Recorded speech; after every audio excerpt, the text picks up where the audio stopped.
Hare Hare Hare Ram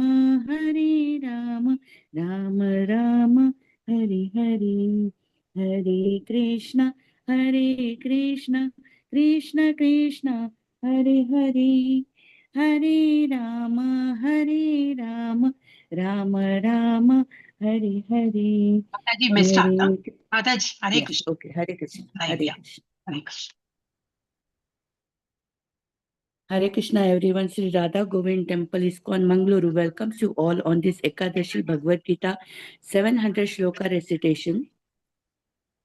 All glories to Disciplic Satisfaction Founder Acharya, His Divine Grace A.C. Bhaktivedanta Swami Sri Prabhupada ki jai, His Holiness Jai Pataka Swami Guru Maharaj ki jai, and Temple President His Grace Namanishtadas Prabhuji ki jai. Starting with Mangalacharan. Om अज्ञानतिमिरान्धस्य ज्ञानाञ्जनशलाकया चक्षुरुन्मिलितं येन तस्मै श्रीगुरवे नमः। श्रीचैतन्यमनोभीष्टं स्थापितं येन भूतले स्वयं रूपः कदा मह्यं ददाति स्वपदान्तिकम्। वन्देऽहं श्रीगुरो श्रीयुतपदकमलं श्रीगुरुं वैष्णवांश्च श्रीरूपं साग्रजातं सगणरघुनाथान्वितं तं सजीवं साद्वैतं सावधूतं परिजनसहितं कृष्णचैतन्यदेवं श्रीराधा कृष्णपादा सहगणललिता श्रीविशाखान्वितांश्च हे कृष्ण करुणा सिन्धो दीनबन्धो जगत्पते गोपेश गोपिका कान्ता राधाकान्त नमोऽस्तुते तप्त काञ्चन गौराङ्गी राधे वृन्दावनेश्वरी वृषभानुसुते देवी प्रणमामि हरिप्रिये वाञ्छाकल्पतरुभ्यश्च कृपा सिन्धुभ्य एव च पतितानां पावनेभ्यो वैष्णवेभ्यो नमो नमः।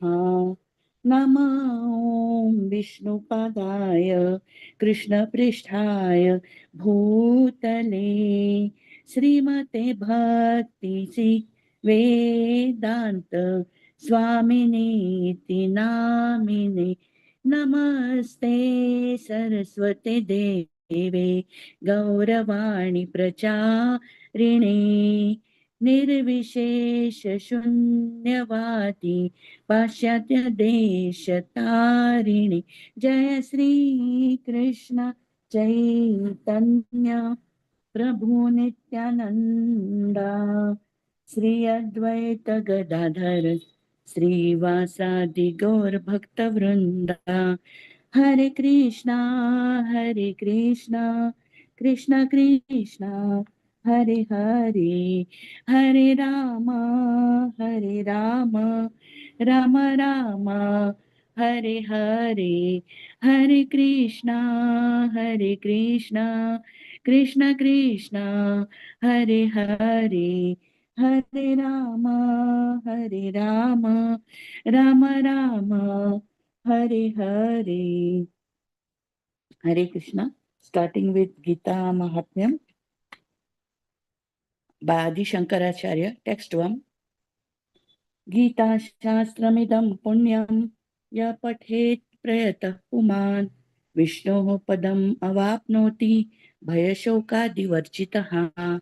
One who with a regulated mind recites with devotion the Bhagavad Gita scripture, which is the bestower of all virtue, will attain to a holy abode such as Vaikuntha, the residence of Lord Vishnu, which is always free from the mundane qualities based on fear and lamentation.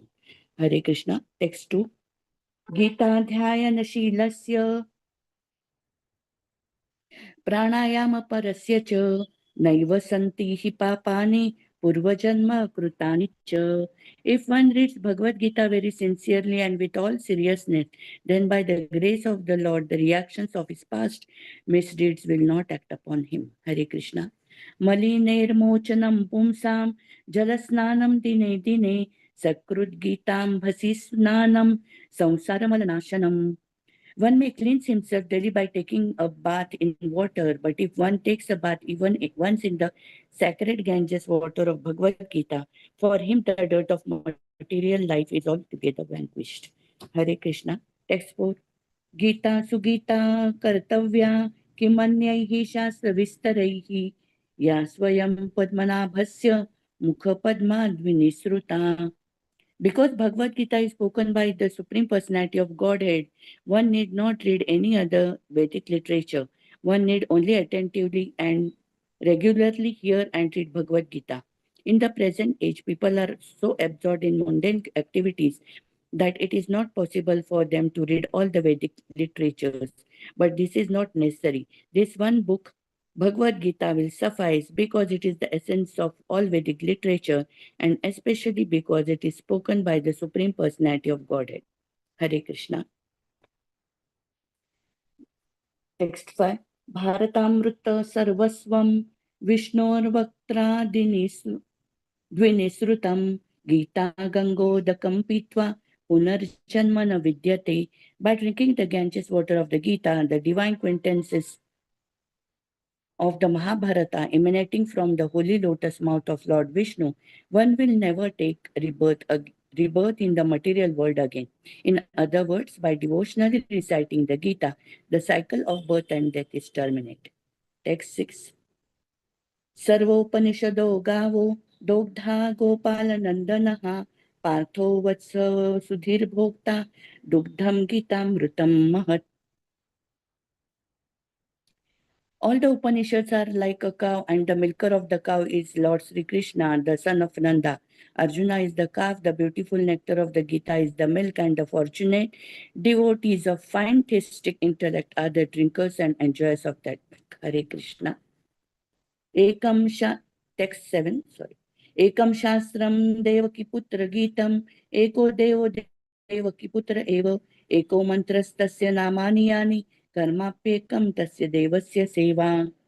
There need be only one holy scripture, the divine Gita sung by Lord Sri Krishna, only one worshipable Lord, Lord Sri Krishna, only one mantra, his holy names, Hare Krishna, Krishna Krishna, Hare Hare, Hare Rama, Rama Rama, Hare Hare, and only one duty, devotional service unto that supreme worshipable Lord, Sri Krishna.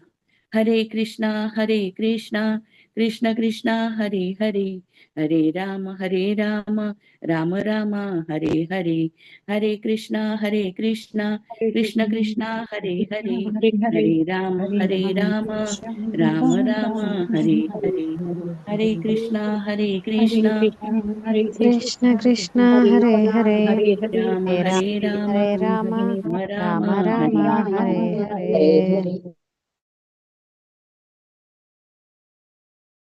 Yes, Prabhuji.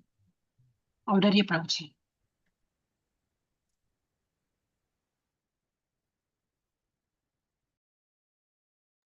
Hare Krishna Mata Sri Dandat Varna. Om Sri Paramatmane Namaha. Atha Pratmodhyaya Dhritarashtra Uvacha Dharma Kshetre Kurukshetre Samaveta Yutsava Ma Kurvata Sanjaya Uvacha Drishtva tu Pandavanikam Vyuಢam Duryodhanasya tatha Acharyam Upasangamya Rajavachanam Abravyanam Acharya Mahatim Chamum Vyuಢam Drupad Putrena Tab Sisyena Dhimata Atra Sura Maheswasa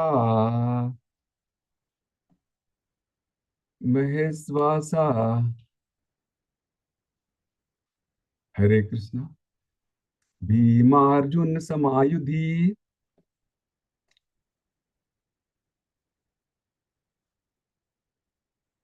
Yudhano Virashchascha Drupadascha Maharatha Dhritkestuscha Kitanaha Kashiraj च वीर्यवान् पुरोजित कुन्ती भोजश्च शैवश्च नरापुङ्गवः युद्धा युद्ध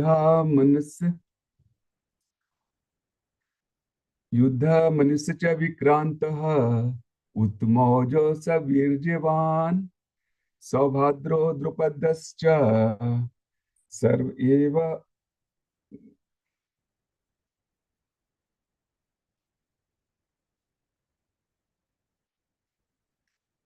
दृष्टकेतुस् अत्र सुरा महेश्वासः भीमार्जुन समायुधि युधानो विराटश्च द्रुपदश्च महारथः धृतकेतुश्च कितानः काशीराजश्च वीर्यवान् पुरुजित कुन्ती भोजश्च शैव्यश्च नरापुङ्गवः युधामनुश्च विक्रान्त उत्तमौजो स वीर्यवान् सौभद्रो द्रुपदश्च सर्व एव महारथः।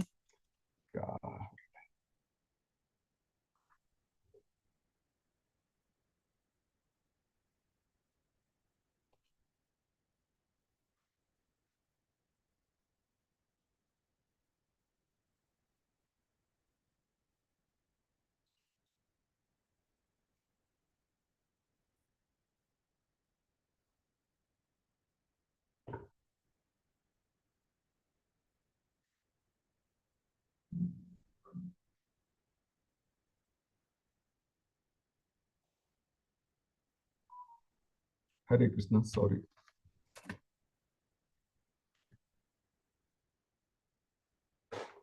युद्धा मनुष्य च विक्रान्तः उत्तमौजो च वीर्यवान् सौभद्रो द्रुपदश्च सर्वे एव महारथः अस्माकं तु विशिष्टाय तानि निबोध द्विजुतं नायकमं सन्न्यस्य संज्ञार्थं तान् ब्रवीमि भवान् भीमश्च कर्णश्च कृपश्च समितिञ्जयः अश्वत्थामा विकर्णश्च सौमदत्तिश्च तथैव च अन्ये च बहवः सुराः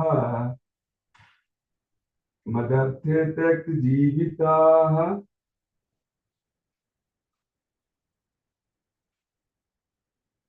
नाना शास्त्र प्रहरणाः सर्वे युद्ध विशारदाः अपर्याप्तं तद् अस्माकं बलं भीष्माभिरक्षितं पर्याप्तं त्वम् इदमे तेषां बलं भीमाभिरक्षितम् अयनेषु च सर्वेषु यथा भागम् अवस्थिताः भीष्मम् एवाभिरक्षन्तु भवन्तः सर्व एव हि तस्य संजनयन् हर्षं कुरु विद्वा पितामहः सिंहनादं विनदयो च शङ्खं दद्मोपतापवान्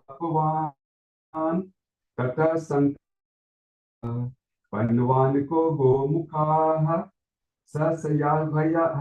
हन्यन्त सदसमुलोभवत् ततः श्वेते युक्ते मातिशयनन्दने स्थितो माधव पाण्डवश्चैव दिव्यो शङ्खो प्रदत्तमुतुः पाञ्जन्यं ऋषिकेशः देवदत्तं धनञ्जयः पौण्ड्रं दद्मो महाशङ्खं भीमकर्मा विकोदरः अनन्तविजयं राजा कुन्तीपुत्रो युधिष्ठिरः नकुलः सहदेवश्च सुघोषमणिपुष्पकौ काश्यश्च परमेश्वरः शिखण्डी च महारथः धृष्टद्युम्नो विराटश्च सात्यकिश्च पराजितः द्रुपदो द्रुपदश्च सर्वश पृथ्वीपते सौभद्रश्च महाबाहु शङ्खान् दद्मु पृथक् पृथक् सघोषो धातराष्ट्राणां हृदयानि व्यदरारयत नभश्च पृथ्वीं चैव तुमुलो वयुनान्दयेनम् अथ व्यवस्थितान् दृष्ट्वा धातराष्ट्रान् कपिध्वजः प्रवृत्ते शास्त्रसम्पत्ते धनुर्धम्य पाण्डवाः ऋषिकेशं तदा वाक्यम् इदम् आह महीपते। अर्जुनवाच सेनयोरुभयोर्मध्ये रथम् स्थापयेमच्युत यावदेतान् निरीक्षेऽहम् योद्धुकामान् अवस्थितान् कर्मर्या सह योद्धव्यम् अस्मिन् रणसमुद्यम योत्स्यमाना नवे अक्ष्यम् यत्र समागताः धातराष्ट्रस्य दुर्बुद्धे युद्धे प्रिये चिकीर्षवः। संजय उवाच एवम् उक्तो ऋषिकेशः गुडाकेशेन भारत सेनयोरुभयोर्मध्ये स्थापयित्वा रथोत्तमम् भीष्मद्रोण प्रमुखतः सर्वेषां च महिषिताम् उवाच पार्थ पश्येतान् समवेतान् कुरुनिति तत्र पश्यन् स्थितां पार्थ पितॄन् पितामहान् आचार्यान् मातुलान् भ्रातॄन् पुत्रान् पौत्रान् सखीमता श्वशुरान् सुहृदश्चैव सेनायोरुभयोरपि तान् समीक्ष्य सा कौन्तेय सर्वान् बन्धून् अवस्थितान् कृपया पर्याविष्टः विषीदन् इदम् अब्रवीत्। अर्जुन उवाच दृष्ट्वेमं स्वजनं कृष्ण युत्सं समुपस्थितं सिदन्ति मम गात्राणि मुखं च परिशुष्यति विपर्थुश्च शरीरे मे रोमहश्च मे जायते गाण्डीवं संहस्ते हस्तात् त्वक्चैव परिदह्यते न च शक्नोम्यवस्थातुं भ्रमतीव च मे मनः निमित्तानि च पश्यामि विपरीतानि केशवः न च श्रेयोनुपश्यामि हत्वा स्वजनमाहवे न काङ्क्षे विजयं कृष्ण न च राज्यं सुखानि च किं नो राज्यं गोविन्द किं भोगे जीवितेन वा येषाम् अर्थे काङ्क्षितं न राज्यं भोगा सुखानि च तैमेव स्थितः युद्धे प्राणो त्यक्ता धनानि च आचार्य पितरः पुत्राः तथैव च पितामहा मातुला श्वशुरा पौत्राः श्याला समधिनस्तथा एतान् हन्तुम् इच्छामि धनातोऽपि मधुसूदन अपि त्रैलोक्य राज्यस्य हेतोः किमनु मही कृते निहत्य धातराष्ट्रानतः का प्रतीक्षया जनार्दन पापम् एवाश्रयत् अस्मान् हन्येतान् आततायिनः तस्मान्नरः वयं हन्तुं धातराष्ट्रं स्वबान्धवान् स्वजन हि कथं हत्वा सुखिनः स्याम माधव यद्यप्यते न पश्यन्ति लोभपहत चेतसः कुलक्षये कृतं दोषं मित्रद्रोहे च पातकं कथं न ज्ञेयम् अक्षमाभिः पापत् अस्मान् निवर्तितुं कुलक्षये कृतं दोषं प्रपदस्य विवर्जनार्दन कुलक्षये प्रणश्यन्ति कुलधर्मा सनातनः धर्मे नष्टे कुलं कृत्स्नम् अधर्मोऽभिभूता अधर्मा अभिभवात् कृष्णा प्रदूषयन्ति कुलस्त्रियः स्त्रीषु दुष्टासु वार्ष्णेय जायते वर्णशङ्करः शङ्करो नरकायैव कुलघनानां कुलस्य च पतन्ति पितरो हैषां लुप्तपिण्डको क्रियाः दोषोरतः कुलघनानां वर्ण संकरो कारक है, उत्सादयन्ते जाति धर्माः, कुला धर्माश्च शाश्वताः, उसना कुला धर्माणां मनुष्याणां जनार्दन, नरके नियतम वासो भवति अनुसृतम, अहो बता महत् पापं कर्तुं व्यवसिता वयं, यदाश्रये सुखलोभेन हन्तुं स्वजन उदयन्तः, यदि माम् अप्रतीकारम् अस्त्रं शास्त्रप्रणायः धातराष्ट्र नरने अन्युः तन्मे क्षेमतरं भवेत्। संजय उवाच एवम् उक्त्वा अर्जुनः सांख्ये रथोपस्थ उपाविशतः, विसृज्य सहस्रं चापं शोकसंविघ्नमानसाः। ओम तत्सदिति। श्रीमद्भगवद्गीतासु उपनिषत्सु ब्रह्म विद्यायां योग शास्त्रे श्री कृष्णार्जुन संवादे अर्जुन विषाद योगो नाम प्रथमोऽध्याय। श्री कृष्णार्पण अस्तु। हरे ओम हरे हरे कृष्ण कृष्ण कृष्ण हरे कृष्ण कृष्ण कृष्ण हरे हरे हरे राम हरे राम कृष्णा हरे हरे कृष्ण हरे राम राम राम हरे हरे राम राम हरे राम।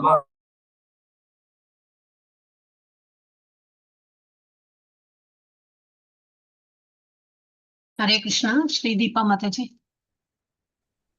हरे कृष्ण माताजी। ओम नमो भगवते वासुदेवाय। ओम श्री कृष्ण परमात्मने नमः। अथ द्वितीयोऽध्यायः सांख्ययोगः। सञ्जय उवाच तन्तता कृपयाविष्टम् अश्रुपूर्णाकुलेक्षणं विषीदन्तमिदं वाक्यम् उवाच मधुसूदनः। श्रीभगवानुवाच कुतस्त्वाकश्मलमिदं विषमे समुपस्थितम् अनार्यजुष्टमस्वर्ग्यम् अकीर्तिकरमर्जुन क्लैब्यं मास्मगमः पार्थ नैतत्त्वय्युपपद्यते क्षुद्रं हृदय दौर्बल्यं त्यक्तोत्तिष्ठ परन्तप। अर्जुन उवाच कथं भीष्ममहं सङ्ख्ये द्रोणं च मधुसूदना इषुभिः प्रतियोत्स्यामि पूजार्हा वरिसूदना। गुरून् हत्वा हि महानुभावान् श्रेयो भोक्तुं भैक्षमपि हलोके हत्वार्थकामांस्तु गुरूनिहैव पुञ्जीय भोगान् रुतिरप्रदिग्धान् न चैतद्विद्मः कतरन्नो गरीयो यद्वा जयेमा यदि वा नो जयेयुः यानेव हत्वा न जिजीविषामः तेव स्थिताः प्रमुखे धार्तराष्ट्राः कार्पण्यदोषोपहतः स्वभावः पृच्छामि त्वां धर्मसम्मूढचेताः यच्छ्रेयस्यान्निश्चितं ब्रूहि तन्मे शिष्यस्तेऽहं शाधि त्वां प्रपन्नम् न हि प्रपश्यामि ममापनुद्यात् यच्चोकमुच्चोषणमिन्द्रियाणाम् अवाप्य भूमा वसपत्नमृतं राज्यं सुराणामपि चाधिपत्यं। सञ्जय उवाच एवमुक्त्वा हृषीकेशं गुडाकेशः परन्तपः न योत्स्यैति गोविन्द उक्त्वा तूष्णीं बभूवः। तमुवाच हृषीकेशः प्रहसन्निव भारत सेनयोरुभयोर्मध्ये विषीदन्तमिदं वचः। श्रीभगवानुवाच असोच्यानन्वशोचस्त्वं प्रज्ञावादांश्च भाषसे गतासु न गतासूंश्च नानुशोचन्ति पण्डिताः न त्वेवाहं जातु नासं न त्वं नेमे जनाधिपाः न चैव न भविष्यामः सर्वे वयमतः परं देहिनोऽस्मिन् यथा देहे कौमारं यौवनं जरा तथा देहान्तरप्राप्तिः धीरस्तत्र न मुह्यति। मात्रा स्पर्शास्तु कौन्तेय शीतोष्णसुखदुःखदाः आगमापायिनो नित्याः तां स्थितिक्षस्व भारत यं हि न व्यतयन्त्येते पुरुषं पुरुषर्षभा समदुःखसुखं धीरं सोमृतत्वाय कल्पते नासतो विद्यते भावो नाभावो विद्यते सतः उभयोरपि दृष्टवन्तः त्वनयो सत्त्वदर्शिभिः अविनाशि तु तद्विद्धि येन सर्वमिदं ततं विनाशमव्ययस्यास्य न कश्चित् कर्तुमर्हति अन्तवन्त इमे देहा नित्यस्योक्तास्य तीरिणः अनासिनो प्रमेयस्य तस्मात् युध्यस्व भारत य एनं वेत्ति हन्तारं यश्चैनं मन्यते हतम् उभौ तौ न विजानीतो नायं हन्ति न हन्यते न जायते म्रियते वा कदाचिन् नायं भूत्वा भविता वा न भूयः अचो नित्यः शाश्वतोऽयं पुराणो न हन्यते हन्यमाने शरीरे वेदा विनाशिनं नित्यं ययेनमजमव्ययं कथं स पुरुषः पार्थ कं घातयति हन्तिकम् वासांसि जीर्णानि यथा विहाय नवानि गृह्णाति नरोपराणि तथा शरीराणि विहाय जीर्णानि अन्यानि संयाति नवानि देहि नैनं छिन्दन्ति शस्त्राणि नैनं दहति पावकः न चैनं क्लेदयन्त्यापो न शोषयति मारुतः अच्छेद्योऽयमदाह्योऽयम् अक्लेद्यो शोष्य एव च नित्यः सर्वगतस्थाणुः अचलोऽयं सनातनः अव्यक्त्योऽयमचिन्त्योऽयम् अविकार्योऽयमुच्यते तस्मादेवं विदित्वैनं नानुशोचितुमर्हसि अथ चैनं नित्यजातं नित्यं वा मन्यसे मृतं तथापि त्वं महाबाहो नैनं शोचितुमर्हसि जातस्य हि ध्रुवो मृत्युः ध्रुवं जन्ममृतस्य च तस्मादपरिहार्येऽर्थे न त्वं शोचितुमर्हसि अव्यक्तादीनि भूतानि व्यक्तमध्यानि भारत अव्यक्तनिधनान्येव तत्र का परिदेवना आश्चर्यवत् पश्यति कश्चिदेनम् आश्चर्यवत् वदति तथैव चान्यः आश्चर्यवच्चैनं मन्यः शृणोति श्रुत्वाप्येनं वेद न चैव कश्चित् देहे नित्यमवध्योऽयं देहे सर्वस्य भारत तस्मात् सर्वाणि भूतानि न त्वं शोचितुमर्हसि स्वधर्ममपि चावेक्ष्य न विकम्पितुमर्हसि धर्म्याधियुध्यात् श्रेयोऽन्यत् क्षत्रियस्य न विद्यते यदृच्छया चोपपन्नं स्वर्गद्वारमपावृतं सुखिनः क्षत्रियाः पार्थ लभन्ते युद्धमीदृशम् अचते त्वमिमं धर्म्यं सङ्ग्रामं न करिष्यसि ततः स्वधर्मं कीर्तिं च हित्वा पापमवाप्स्यसि अकीर्तिं चापि भूतानि कथयिष्यन्ति ते व्ययां सम्भावितस्य चाकीर्तिः मरणादतिरिच्यते भयाद्रनादु परतं मंस्यन्ते त्वां महारथाः येषां च त्वं बहुमतो भूत्वा यास्यसि लाघवम् अवाच्यवादांश्च बहून् वदिष्यन्ति तवाहिताः निन्दन्तस्तव सामर्थ्यं तथो दुःखतरं नु किम् हरे कृष्ण। हरे कृष्ण माताजी। हरे कृष्ण प्रणाम। ओम नमो भगवते वासुदेवाय। ओम श्री कृष्ण परमात्मने नमः। हतो वा प्राप्स्यसि स्वर्गं जित्वा वा मोक्षस्य महीम् तस्मादुत्तिष्ठ कौन्तेय युद्धाय कृतनिश्चयाः सुखदुःखे समे कृत्वा लाभालाभो जयाजयो ततो युद्धाय युज्यस्य नैनं पापमवाप्स्यसि एषा ते अभिहिता साङ्गे बुद्धिर्योगेति मां शृणु। बुद्ध्या युक्तो यया पार्थ कर्मबन्धं प्रहास्यसि। स्नेहाभिक्रमनाशोऽस्ते प्रत्यवायो न विद्यते। स्वल्पमप्यस्य धर्मस्य त्रायते महतो भयाम्। व्यवसायात्मिका बुद्धिः एकेका कुरु नन्दन। बहुशाः ह्यनन्दाश्च कुतयो अव्यवसायिनाम्। यामिमां पुष्पितां वाचं प्रवदन्ति विवञ्चिताः।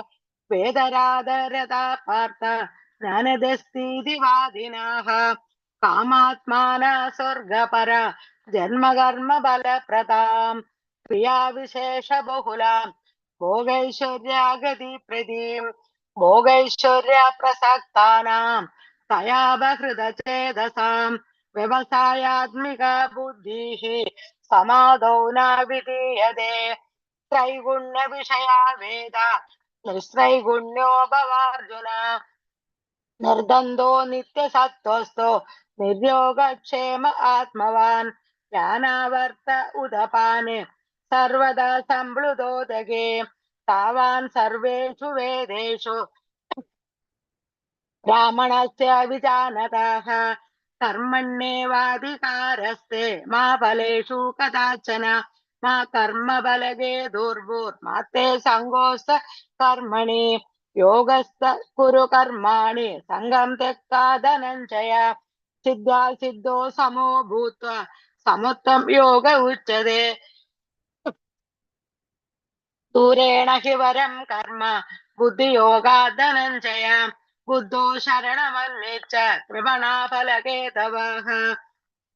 बुद्धियुक्तो जहादीह उभे सुहृददुष्कृते। तस्माद् योगाय युज्यस्य योग कर्मसु कौशलम्। कर्मजं बुद्धियुक्ता हि बलं त्यक्त्वा मनीषिणाः। जन्मबन्धविनिर्मुक्ताः पदं गच्छन्ति रामयम्। यदा ते मोहकलिलं बुद्धिर्व्यतितरिष्यति तदा गन्धासि निर्वेदम्। श्रोतव्यस्य श्रुतस्य च श्रुति विप्रतिपन्नादे। यदा स्यास्यस्ति निश्चला समाधावचला बुद्धिः तदा योगमवाप्स्यसि। अर्जुन उवाच स्थितप्रज्ञस्य का भाषा समाधिस्तस्य केशव। स्थितधि किं प्रभाषेत किमासीत वृजेति किम्। श्रीभगवानुवाच प्रजहाति यदा कामान् सर्वान् पार्थमनोगतान्। आत्मन्येवात्मना तुष्टः स्थितप्रज्ञस्तदोच्यते। दुःखेषु अनुदिग्नमनः सुखेषु विगतस्पृहः। वीतरागभयक्रोधः स्थितधीर्मुनिरुच्यते। यः सर्वत्रानभिस्नेहः तत्तत्प्राप्य शुभाशुभम्। नाभिनन्दन्ति नाद्वेष्टि तस्य प्रज्ञा प्रतिष्ठिता। यदा यदा संहरते चायं कूर्मोऽङ्गानीव सर्वशः। इन्द्रियाणि इन्द्रियार्थेभ्यः तस्य प्रज्ञा प्रतिष्ठिता। विषया विनिवर्तन्ते निराहारस्य देहिनः। रसवर्जं रसोऽप्यस्य परं दृष्ट्वा निवर्तते। यदोऽप्यपि कौन्तेय पुरुषस्य विवञ्चिताः। इन्द्रियाणि प्रमादीनि हरति प्रसवं मनः। तानि सर्वाणि संयम्य युक्त आसीत् मत्परः। वशेहि यस्येन्द्रियाणि तस्य प्रज्ञा प्रतिष्ठिता। ध्यायतो विषयान् पुंसः सङ्गतेषूपजायते। सङ्गात् संजायते कामः कामात् क्रोधोऽभिजायते। क्रोधात् भवति सम्मोहः सम्मोहात् स्मृतिविभ्रमः। स्मृतिभ्रंशात् बुद्धिनाशो बुद्धिनाशात् प्रणश्यति। रागद्वेषविमुक्तैस्तु विषयानिन्द्रियैश्चरन् आत्मवश्यर्विधेयात्मा प्रसादमधिगच्छति। प्रसादे सर्वदुःखानां हानिरसोपजायते। प्रसन्नचेतसो ह्याशो बुद्धिपर्यवतिष्ठते। नास्ति बुद्धिरयुक्तस्य न चायुक्तस्य भावना न चाभावयद शान्तिः अशान्त्यस्य कुतः सुखम्। इन्द्रियाणि हि चरतां यन्मनो अनुविधीयते तदस्य हरति प्रज्ञां। वायोर्नावमिवाम्भसि तस्मायस्य महाबाहो निगृहीतानि सर्वशः इन्द्रियाणीन्द्रियार्थेभ्यः तस्य प्रज्ञा प्रतिष्ठिता या निशा सर्वभूतानां तस्यां जागृति संयमे यस्यां जागृति भूतानि तानि सा पश्यतो मुनेः आपूर्यमाणमजल प्रदिष्टम् समुद्रमाभा प्रविशन्ति यद्वत् तद्वत् कामायं प्रविशन्ति सर्वे स शान्तिमाप्नोति न कामकामी विहाय कामान्य सर्वान् पुमां शरदि निःस्पृहाः निर्ममो निरहङ्कारः स शान्तिमधिगच्छति एषा ब्राह्मी स्थिते पार्थ नैनां प्राप्य विमुह्यति स्थित्वा सेमन्तकालेऽपि ब्रह्म निर्वाणमृच्छति ओम सत्सत् इति श्रीमद्भगवद्गीतासु उपनिषत्सु ब्रह्म विद्यायां योगशास्त्रे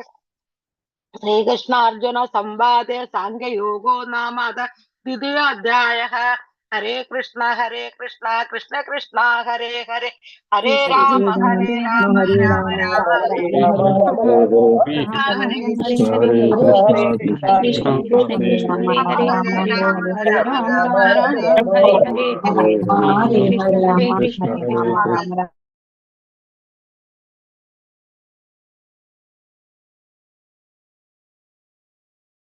हरे कृष्णा। ओम नमो भगवते वासुदेवाय। ओम नमो भगवते वासुदेवाय। ओम नमो भगवते वासुदेवाय। ओम श्री परमात्मने नमः। अथ तृतीयोऽध्यायः। अर्जुन उवाच ज्यायसि चेत कर्मणस्ते मता बुद्धिर्जनार्दन तत्किं कर्मणि घोरे मां नियोजयसि केशव व्यामिश्रेणेव वाक्येन बुद्धिं मोहय सीव मे तदेकं वद निश्चित्य येन श्रेयोऽहम् आप्नुयाम्। श्रीभगवानुवाच लोकेऽस्मिन् द्विविधा निष्ठा पुरा प्रोक्ता मया नघ ज्ञानयोगेन साङ्ख्यानां कर्मयोगेन योगिनां न कर्मणामनारम्भान् नैष्कर्म्यं पुरुषोऽश्नुते न च सन्न्यसनादेव सिद्धिं समधिगच्छति न हि कश्चित् क्षणमपि जातु तिष्ठत्य कर्मकृत् कार्यते यवशः कर्म सर्वः प्रकृतिर्जैर्गुणैः कर्मेन्द्रियाणि संयम्य य आस्ते मनसा स्मरन् इन्द्रियार्थान् विमूढात्मा मिथ्याचारः स उच्यते। यस्त्विन्द्रियाणि मनसा नियम्यारभते अर्जुन कर्मेन्द्रियैः कर्मयोगम् असक्तः स विशिष्यते। नियतं कुरु कर्म त्वं कर्मज्ञायो यकर्मणः यात्रापि च तेन प्रसिद्धेद कर्मणः यज्ञार्थात् कर्मणोऽन्यत्र लोकोऽयं कर्म बन्धनः तदर्थं कर्म कौन्तेय मुक्तसङ्गः समाचर सह यज्ञाः प्रजाः सृष्ट्वा पुरोवाच प्रजापतिः अनेन प्रविश्य ध्वमेश वो त्विष्टः कामधु देवान् भावयतानेन ते देवा भावयन्तु वः परस्परं भावयन्तः श्रेयः परमवाप्स्यथ इष्टान् भोगान् हि वो देवा दास्यन्ते यज्ञभाविताः तैर्दत्तान् प्रदायैभ्यो यो भुङ्क्तेस्तेन एव सः यज्ञशिष्टाशिनः सन्तो मुच्यन्ते सर्वकिल्बिषैः भुञ्जते ते त्वघं पापा ये पञ्चन्त्यात्मकारणात् अन्नाद् भवन्ति भूतानि पर्जन्याद् अन्नसम्भवः यज्ञाद् भवति पर्जन्यो यज्ञः कर्म समुद्भवः कर्म ब्रह्मोद्भवं विद्धि ब्रह्माक्षर समुद्भवं तस्मात् सर्वगतं ब्रह्म नित्यं यज्ञे प्रतिष्ठितम् एवं प्रवर्तितं चक्रं नानुवर्तयति यः अघायुरिन्द्रियारामो मोघं पार्थ स जीवति यस्त्वात्मरतिरेव स्यात् आत्मतृप्तश्च मानवः आत्मन्येव च सन्तुष्टस्तस्य कार्यं न विद्यते नैव तस्य कृतेनार्थो नाकृते नेह कश्चन न चास्य सर्वभूतेषु कश्चिदर्थव्यपाश्रयः तस्मादसक्तः सततं कार्यं कर्म समाचर असक्तो ह्याचरन् कर्म परमाप्नोति पुरुषः कर्मणैव हि संसिद्धिम् आस्थिता जनकादयः लोकसङ्ग्रहम् एवापि सम्पश्यन् कर्तुमर्हसि यद्यदाचरति श्रेष्ठस्तत्तद्देवेतरो जनः स यत्प्रमाणं कुरुते लोकस्तदनुवर्तते न मे पार्थास्ति कर्तव्यं त्रिषु लोकेषु किञ्चन नानवाप्तम् अवाप्तव्यं वर्त एव च कर्मणि यदि न वर्तेयं जातु कर्मण्यतन्द्रितः मम वर्त्मानुवर्तन्ते मनुष्याः पार्थ सर्वशः उत्सिदेयुरिमे लोकान् कुर्यान् कर्म चेदहं शङ्करस्य च कर्ता स्याम् उपहन्यामि मा प्रजाः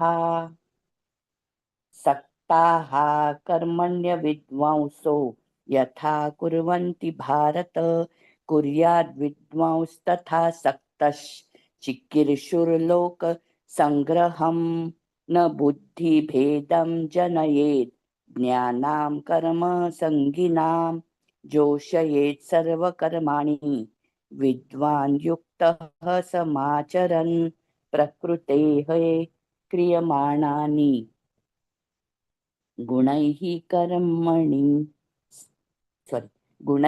कर्माणि सर्वशः अहंकार विमूढात्मा कर्ताहम् इति मन्यते तत्त्ववित्तु महाबाहो गुणकर्म विभागयोः गुणागुणेषु वर्तन्त इति मत्वा न सज्जते प्रकृतेर्गुणसम्मूढाः सजन्ते गुणकर्मसु तान् कृत्स्न विदो मन्दान् कृत्स्न विन्न विचालयेत् मयि सर्वाणि कर्माणि सन्न्यस्याध्यात्मचेतसा निराशिर्निर्ममो भूत्वा युध्यस्व विगतज्वरः ये मे मतम् इदं नित्यम् अनुतिष्ठन्ति मानवाः श्रद्धावन्तो न सूयन्तो मुच्यन्ते तेऽपि कर्मभिः ये त्वेतदभ्यसूयन्तो नानुतिष्ठन्ति मे मतम्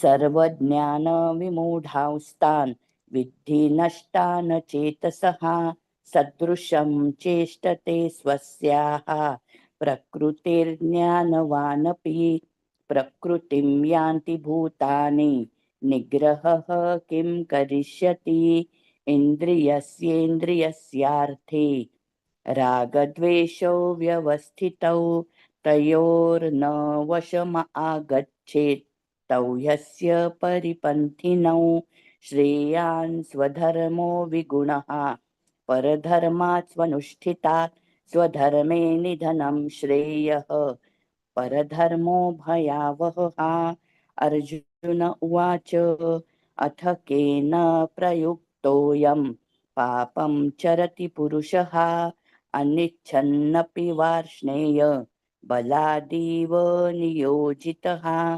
श्रीभगवानुवाच काम एष क्रोध एष रजोगुणसमुद्भवः महाशनो महापाप्मा विद्येनम् इह वैरिणम् धूमेनाव्रियते वह्निर्यथादर्शो मलेन च यथोल्बेनावृतो गर्भस्तथा तेनेदम् आवृतं ज्ञानमेतेन ज्ञानिनो नित्यवैरिणा कामरूपेण कौन्तेय दुष्पुरेणानलेन च इन्द्रियाणि मनोबुद्धिर् अस्याधिष्ठानमुच्यते एतैर्विमोहयत्येष ज्ञानमावृत्य देहिनम् तस्मात् त्वम् इन्द्रियाण्यादौ नियम्य भरतर्षभ पाप्मानं प्रजहीयेनं ज्ञानविज्ञाननाशनम् इन्द्रियाणि पराण्याहुर् इन्द्रियेभ्यः परं मनः मनसस्तु परा बुद्धिर् यो बुद्धेः परतस्तु सः एवं बुद्धेः परं बुद्ध्वा संस्तभ्यात्मानम् आत्मना जहि शत्रुं महाबाहो कामरूपं दुरासदम् ॐ तत्सदिति श्रीमद्भगवद्गीतासु उपनिषत्सु ब्रह्मविद्यायां योगशास्त्रे श्रीकृष्णार्जुनसंवादे कर्मयोगो नाम हरे तृतीयोऽध्यायः। हरे कृष्ण हरे कृष्ण हरे कृष्णा हरे हरे कृष्णा कृष्णा कृष्ण कृष्णा हरे हरे हरे कृष्ण कृष्ण हरे हरे राम हरे राम हरे राम राम राम हरे हरे हरे कृष्णा कृष्ण कृष्ण हरे कृष्ण कृष्ण कृष्ण हरे हरे हरे राम राम राम हरे हरे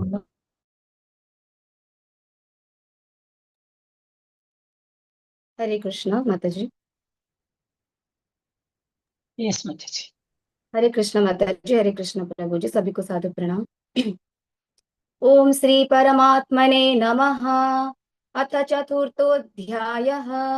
श्री भगवानुवाच इमं विवस्वते योगं प्रोक्तवानहम् अव्ययम् विवस्वान्मनवे प्राह मनोरिक्ष्वाकवे ब्रवीत् एवं परम्परा प्राप्तम् इमं राजर्षयो विदुः सकाले नेह महता योगेनष्टः परन्तप स एवायं मया तेद्य योगः प्रोक्त पुरातनः भक्तोऽसि मे सखा चेति रहस्यं ह्योतदित्तमम् अर्जुन उवाच अपरं भवतो जन्म परं जन्म विवस्वतः कथमेताद्विजानीयाम् त्वमादौ प्रोक्तवान्निति श्रीभगवानुवाच बहुनी मे व्यतीतानि जन्मानि तव चार्जुन तान्यहं वेद सर्वाणि न त्वं वेत्थ परन्तप अजोऽपि सन्नवेयात्मा भूतानामीश्वरोऽपि सन् प्रकृतिं स्वामधिष्ठाय सम्भवाम्यात्ममायया यदा यदा हि धर्मस्य ग्लानिर्भवति भारत अभ्युत्थानम् अधर्मस्य तदात्मानं सृजाम्यहम् परित्राणाय साधूनां विनाशाय च दुष्कृतां धर्म संस्थापनार्थाय संभवामि युगे युगे जन्म कर्म च मे दिव्यम् एवं यो वेत्ति तत्त्वतः त्यक्त्वा देहं पुनर्जन्म नैति मामेति सोऽर्जुन वीतरागभयक्रोध मया मामुपाश्रितः बहवो ज्ञानतपसा भूता मद्भावमागतः ये यथा मां प्रपद्यन्ते तां तथैव भजाम्यहम् मम वर्तमानुवर्तन्ते मनुष्याः पार्थ सर्वशः काङ्क्षन्तः कर्मणां सिद्धिं यजन्त इह देवता क्षिप्रं हि मानुषे लोके सिद्धिर्भवति कर्मजा चातुर्वर्ण्यं मया सृष्टं गुणकर्म विभागसः तस्य कर्तारमपि मां विद्यकर्तारमव्ययम् न मां कर्माणि लिम्पन्ति न मे कर्म फले स्पृहः इति मां योऽभिजानाति कर्मभिर्न स बध्यते एवं ज्ञात्वा कृतं कर्म पूर्वैरपि मुमुक्षुभिः कुरु कर्मैव तस्मात् त्वं पूर्वै पूर्वतरं कृतं किं कर्म किम् अकर्मेति कवयोऽप्यत्र मोहिताः तत्ते कर्म प्रवक्ष्यामि यज्ञात्वा मोक्ष्यसे शुभात्। कर्मणो ह्यापि बोद्धव्यं च विकर्मणः, अकर्मणश्च बोद्धव्यं गहना कर्मणो गतिः। कर्मण्यकर्म यः पश्येत् अकर्मणि च कर्म यः, स बुद्धिमान् मनुष्येषु स युक्तः कृत्स्नकर्मकृत्। यस्य सर्वे समारम्भः कामसङ्कल्पवर्जिताः, ज्ञानाग्निदग्धकर्माणं तमाहुः पण्डितं बुधः। त्यक्त्वा कर्मफलासङ्गं नित्यतृप्तो निराश्रयः, कर्मण्यभिवृत्तोऽपि नैव किञ्चित् करोति सः। निराशीर्यत चित्तात्मा त्यक्त सर्वपरिग्रहः, शारीरं केवलं कर्म कुर्वान्नाप्नोति किल्बिषम्। यदृच्छालाभसन्तुष्टो द्वन्द्वातीतो विमत्सरः, समसिद्धावसिद्धौ च कृत्वापि न निबध्यते। गतसङ्गस्य मुक्तस्य ज्ञानवस्थितचेतसः, यज्ञयाचरतः कर्म समग्रं प्रविलीयते। ब्रह्मार्पणं ब्रह्महविः ब्रह्माग्नौ ब्रह्मणाहुतं, ब्रह्मैव तेन गन्तव्यं ब्रह्मकर्म समाधिना। देवमेवापरे यज्ञै योगिनः पर्युपासते, ब्रह्मज्ञावापरे यज्ञै यज्ञैनैवोपजुह्वति। श्रोत्रादीन् इन्द्रियाण्यन्ये संयमाग्निषु जुह्वति, शब्दादीन् विषयान् अन्य इन्द्रियाग्निषु जुह्वति। सर्वाणीन्द्रियकर्माणि प्राणकर्माणि चापरे आत्मसंयमयोगाग्नौ जुह्वति ज्ञानदीपिते। द्रव्ययज्ञास्तपो यज्ञा योगयज्ञास्तथा परे, स्वाध्याय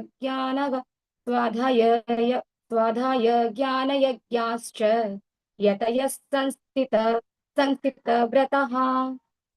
अपाने जुह्वति प्राणं प्राणिपानं तथा परे, प्राणपानगतिरुद्ध्वा प्राणायाम परायणः। अपरे नियताहारः प्राणान् प्राणेषु जुह्वति। सर्वेऽप्येते यज्ञविदो यज्ञशपितकल्मषः, यज्ञशिष्टामृतो भुजो यान्ति ब्रह्म सनातनम्। नायं लोकस्तयज्ञस्य कुतोऽन्यः कुरु सत्तमा। एवं बहुविधा यज्ञा वितता ब्रह्मणो मुखे, कर्मजान् विद्धि तान् सर्वान् एवं ज्ञात्वा विमोक्ष्यसे। श्रेयान् द्रव्यमयाद्यज्ञात् ज्ञानयज्ञ परन्तप, सर्वं कर्मखिलं पार्थ ज्ञाने परिसमाप्यते। तद्विद्धि प्रणिपातेन परिप्रश्नेन सेवया, उपदेक्ष्यन्ति ते ज्ञानं ज्ञानिनस्तत्त्वदर्शिनः। यज्ञात्वा न पुनर्मोहम् एवं यस्यसि पाण्डव, येन भूतान्यशेषाणि द्रक्ष्यस्यात्मन्यथो मयि। अपि चेदसि पापेभ्यः सर्वेभ्यः पापकृत्तमः, सर्वं ज्ञानप्लवेनैव रुजिनं सन्तरिष्यसि। यथैधांसि समिद्धोऽग्नि भस्मसात् कुरुतेऽर्जुन, भस्मसात् कुरुतेऽर्जुन। ज्ञानाग्नि सर्वकर्माणि भस्मसात् कुरुते तथा, न हि ज्ञानेन सदृशं पवित्रम् इह विद्यते। तत्स्वयं योगसंसिद्धः कालेनात्मनि विन्दति। श्रद्धावान् लभते ज्ञानं तत्परः संयतेन्द्रियः, ज्ञानं लब्ध्वा परां शान्तिम् अचिरेणाधिगच्छति। अज्ञश्च श्रद्धानश्च संशयात्मा विनश्यति नायं लोकस्ति न परो न सुखं संशयात्मनः योगसन्न्यस्तकर्माणं ज्ञानसञ्छिन्न संशयम् आत्मवन्तं न कर्माणि निबध्नन्ति धनञ्जय तस्मादज्ञानसम्भूतं हस्तं ज्ञानासिनात्मनः चित्त्वैनं संशयं योगम् अत्तिष्ठोत्तिष्ठ भारत ॐ तत्सदिति श्रीमद्भगवद्गीतासूपनिषत्सु ब्रह्मविद्यायै योगशास्त्रे श्रीकृष्णार्जुनसंवादे ज्ञानकर्मसन्न्यासयोगो नाम चतुर्थोऽध्यायः। ॐ श्रीकृष्णार्पणमस्तु। हरे हरे कृष्णा कृष्ण हरे हरे कृष्णा कृष्ण कृष्ण कृष्ण हरे कृष्ण हरे हरे हरे राम हरे हरे राम राम राम राम हरे हरे कृष्ण हरे हरे कृष्ण कृष्ण कृष्ण हरे कृष्ण हरे हरे राम हरे हरे राम राम राम राम हरे हरे राम हरे राम राम हरे हरे हरे हरे।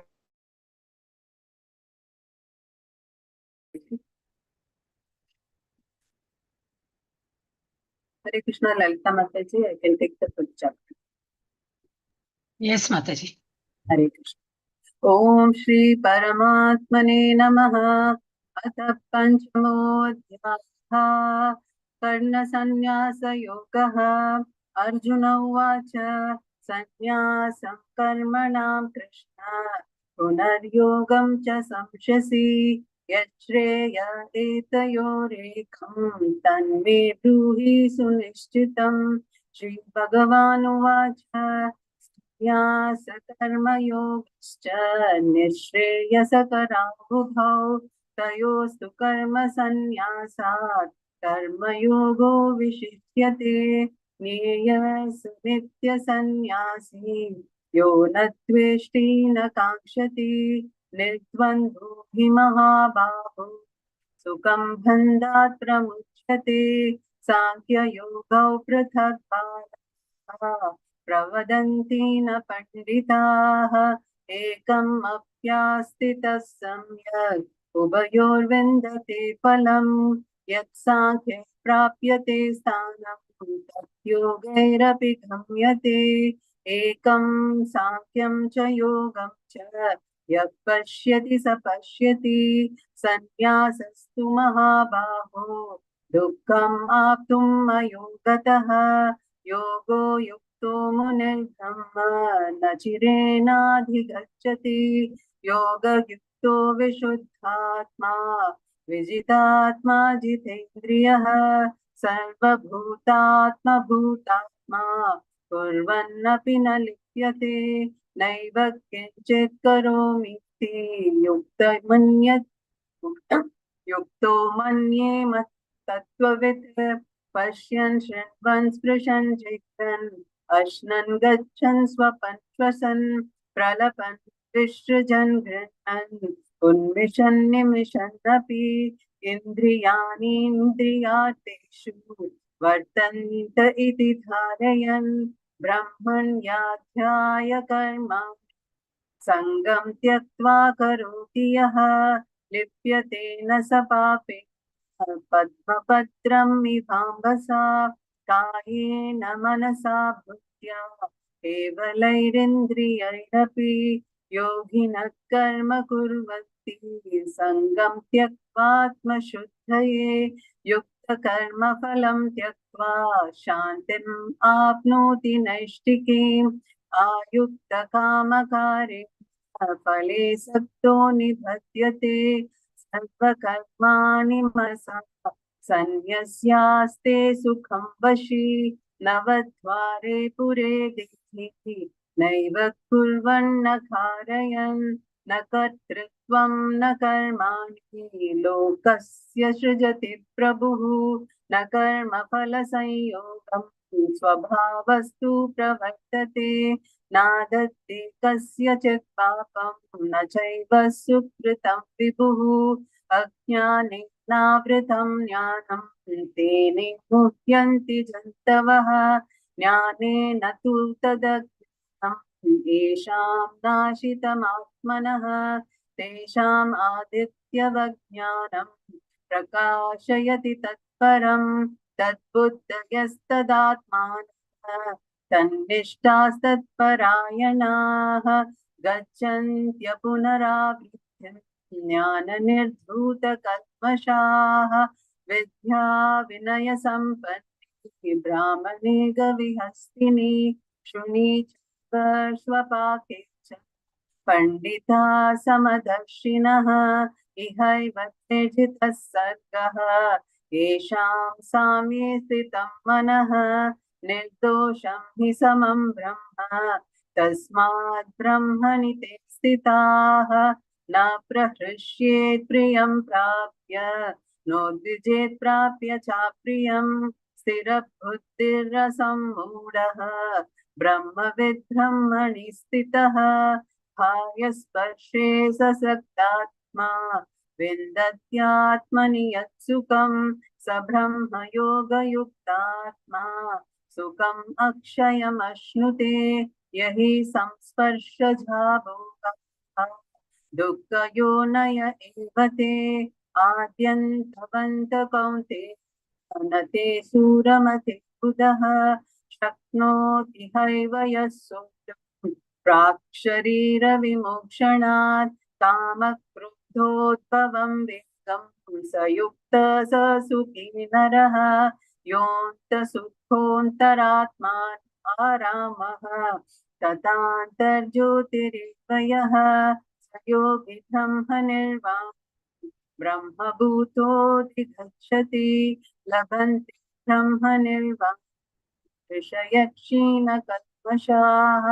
चिन्तद्वैधायतात्मानः सर्वभूतहिते रताः कामक्रोधविमुक्तानां यतीनां यतचित्तसाम् अभीतो ब्रह्मनिर्वाणं वर्तते विदितात्मनां स्पर्शन् कृत्वा बहिर्बाह्यं चक्षुश्चैवान्तरिभ्रुवोः प्राणापानौ समायुक्तृत्वा नासाभ्यन्तरचारिणौ यतेन्द्रियमनोबुद्धिर्मुनिर्मोक्षपरायणः विगते चाभयकृत् यः सदा मुक्त एव सः भोक्तारां यज्ञतपसां सर्वलोकमहेश्वरं सुहृदं सर्वभूतां ज्ञात्वा मां शान्तिं पृच्छति ॐ तत्सदिति श्रीमद्भगवद्गीतासु उपनिषत्सु ब्रह्मविद्यायां योगशास्त्रे कृष्णार्जुनसंवादे कर्मसन्न्यासयोगो नाम पञ्चमोऽध्यायः हरे कृष्णा हरे कृष्णा कृष्ण हरे हरे हरे राम राम राम हरे हरे हरे कृष्णा कृष्ण हरे हरे हरे राम राम राम हरे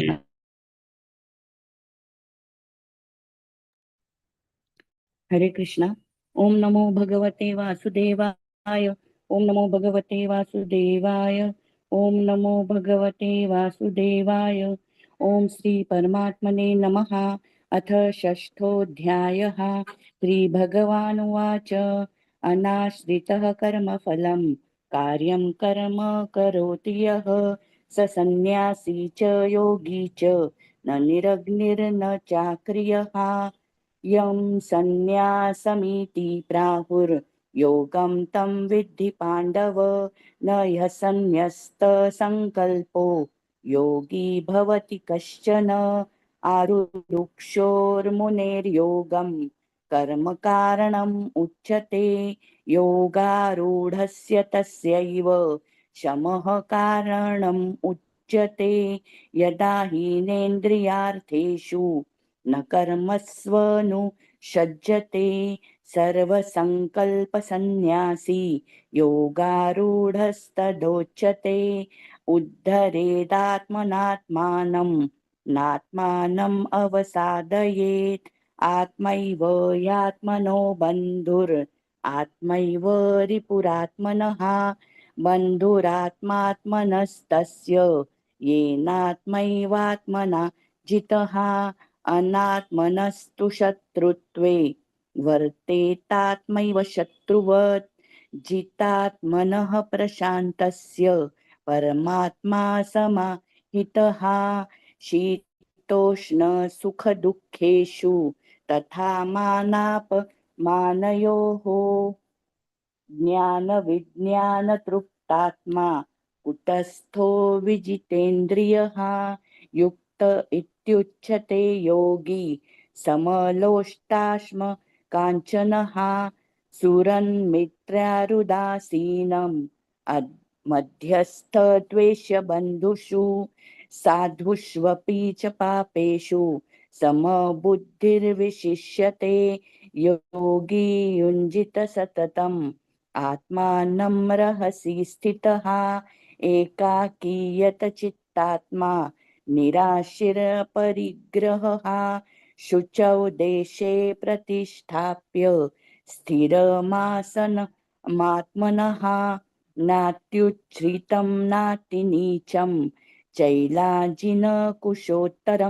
तत्रैकाग्रं मनः कृत्वा यत चित्तेन्द्रिय क्रियः उपविश्यासने युञ्जात् योगम् आत्मविशुद्धये समं काय शिरो ग्रीवं धारयन् अचलं स्थिरः सम्प्रेक्ष्य नासिकाग्रं स्वं दिशश्चानवलोकयन् प्रशान्तात्मा विगतभिर्ब्रह्मचारी व्रते स्थितः मनः संयम्य युक्त आसीत मत्परः युञ्जनेवं सदात्मानं योगी नियतमानसः शान्तिं निर्वाणपरमां मत्संस्थाम् अधिगच्छति नात्यश्नतस्तु योगोऽस्ति न चैकान्तम् अनश्नतः न चाति स्वप्नशीलस्य जाग्रतो नैव चार्जुन युक्ताहारविहारस्य युक्तचेष्टस्य कर्मसु युक्तस्वप्नावबोधस्य योगो भवति दुःखः यदा विनियतं चित्तम् आत्मन्येवावतिष्ठते निःस्पृहः सर्वकामेभ्यो युक्त इत्युच्यते तदा यथा दीपो निवातस्थो नेङ्गते सोपमा स्मृता योगिनो यतचित्तस्य युञ्जतो योगम् आत्मनः यत्रो परमते चित्तं निरुद्धं योगसेवया यत्र चैवात्मनात्मानं पश्यन्नात्मनि तुष्यति सुखम् आत्यन्तिकं यत्तद् बुद्धिग्राह्यम् अतीन्द्रियं वेत्ति यत्र न चैवायं स्थितश्चलति तत्त्वतः यं लब्ध्वा चापरं लाभं मन्यते नाधिकं ततः यस्मिन् स्थितो न दुःखेन गुरुणापि विचाल्यते तं विद्या दुःखसंयोग वियोगं योगसन्नितं स निश्चयेन योक्तव्यो योगो निर्विण्ण चेतसा संकल्प प्रभवान् कामांस् त्यक्त्वा सर्वान् शेषतः मनसैवेन्द्रियग्रामं विनियम्य समन्ततः शनैः शनैरुपरमेत् बुद्ध्या धृतिगृहीतया आत्मसंस्थं मनः कृत्वा न किञ्चित् अपि चिन्तयेत् यतो यतो निश्चरति मनश्चञ्चलम् अस्थिरं ततस्ततो नियम्यैतद् आत्मन्येव वशं नयेत् प्रशान्तमनसं येनं योगिनं सुखम् उत्तमम् उपैति शान्तरजसं ब्रह्मभूतमकल्मषं युञ्जन्नेवं सदात्मानं योगी विगतकल्मषः सुखेन ब्रह्म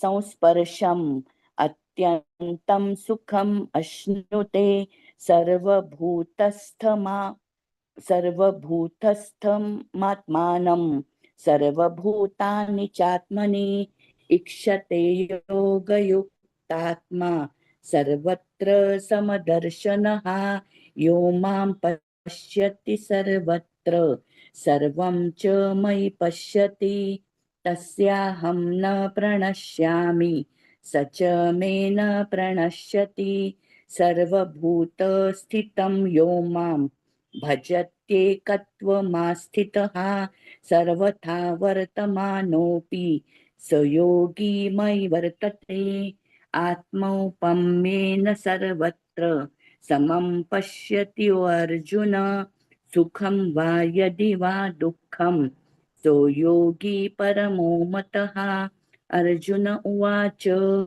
योऽयं योगस्त्वया प्रोक्तः साम्येन मधुसूदन एतस्याहं न पश्यामि चञ्चलत्वात् स्थितिं स्थिराम् चञ्चलं हि मनः कृष्ण प्रमाथि बलवद्दृढं तस्याहं निग्रहं मन्ये वायोरिव सुदुष्करम् श्रीभगवानुवाच असंशयं महाबाहो मनो दुर्निग्रहं चलम् अभ्यासेन तु कौन्तेय वैराग्येण च गृह्यते असंयतात्मना योगो दुष्प्राप इति मे मतिः वश्यात्मना तु यतता शक्यो वाप्तुम् उपायतः अर्जुन उवाच अयति हि श्रद्धयोपेतो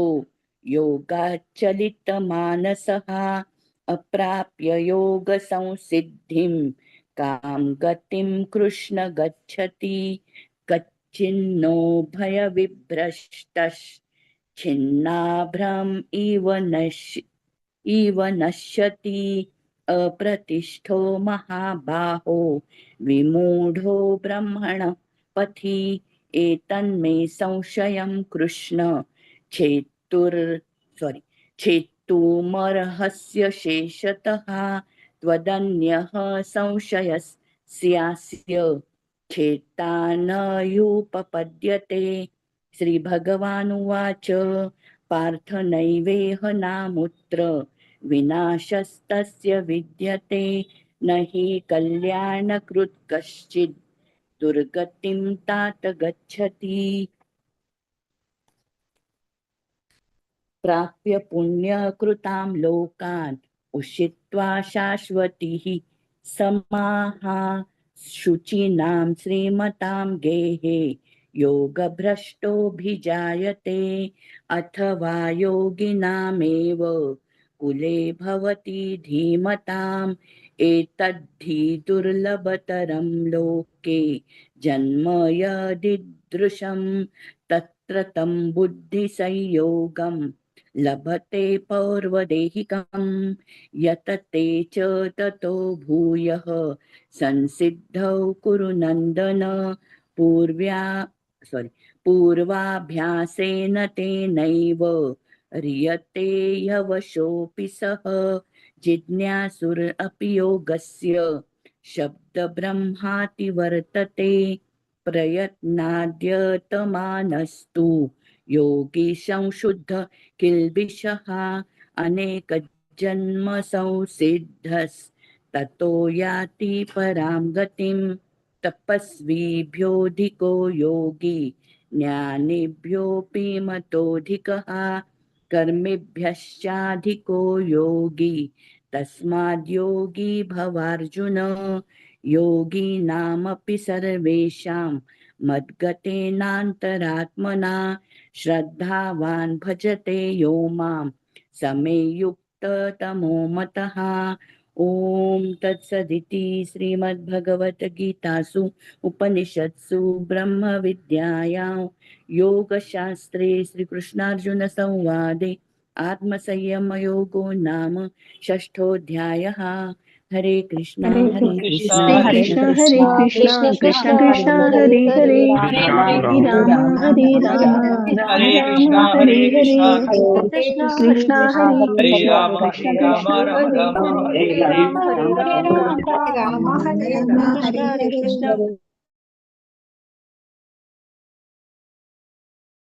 कृष्ण। ओम श्री परमात्मने नमः। अथ सप्तमोऽध्यायः ज्ञान विज्ञान योगः। मयि श्रीभगवानुवाच मय्यासक्तमनः पार्थ योगं युञ्जन्मदाश्रयः असंशयं समग्रं मां तथा ज्ञास्यसि तच्छृणु। ज्ञानं तेऽहं सविज्ञानम् इदं वक्ष्याम्यशेषतः यज्ञात्वा नेह भूयोऽन्यत् ज्ञातव्यमवशिष्यते। मनुष्याणां सहस्रेषु कश्चित् यतति सिद्धये यततामपि सिद्धानां कश्चिन्मां वेत्ति तत्त्वतः। भूमिरापो नलो वायुः खं मनो बुद्धिरेव च अहङ्कारमिति यं मे भिन्ना प्रकृतिरष्टधा। अपरेयमितस्त्वन्यं प्रकृति विद्धि मे परां जीवभूतां महाबाहो ययेदं धार्यते जगत्। एतद्योनीनि भूतानि सर्वानीत्युपधारय अहं कृष्णस्य जगतः प्रभवः प्रलयस्तथा मत्तः परतरं नान्यत् किञ्चिदस्ति धनञ्जय। मयि सर्वमिदं प्रोतं मात्रे मणिगणा इव। रसोऽहमप्तु कौन्तेय प्रभास्मि शशि सूर्ययोः प्रणवः सर्ववेदेषु शब्दः के पौरुषं ऋषु।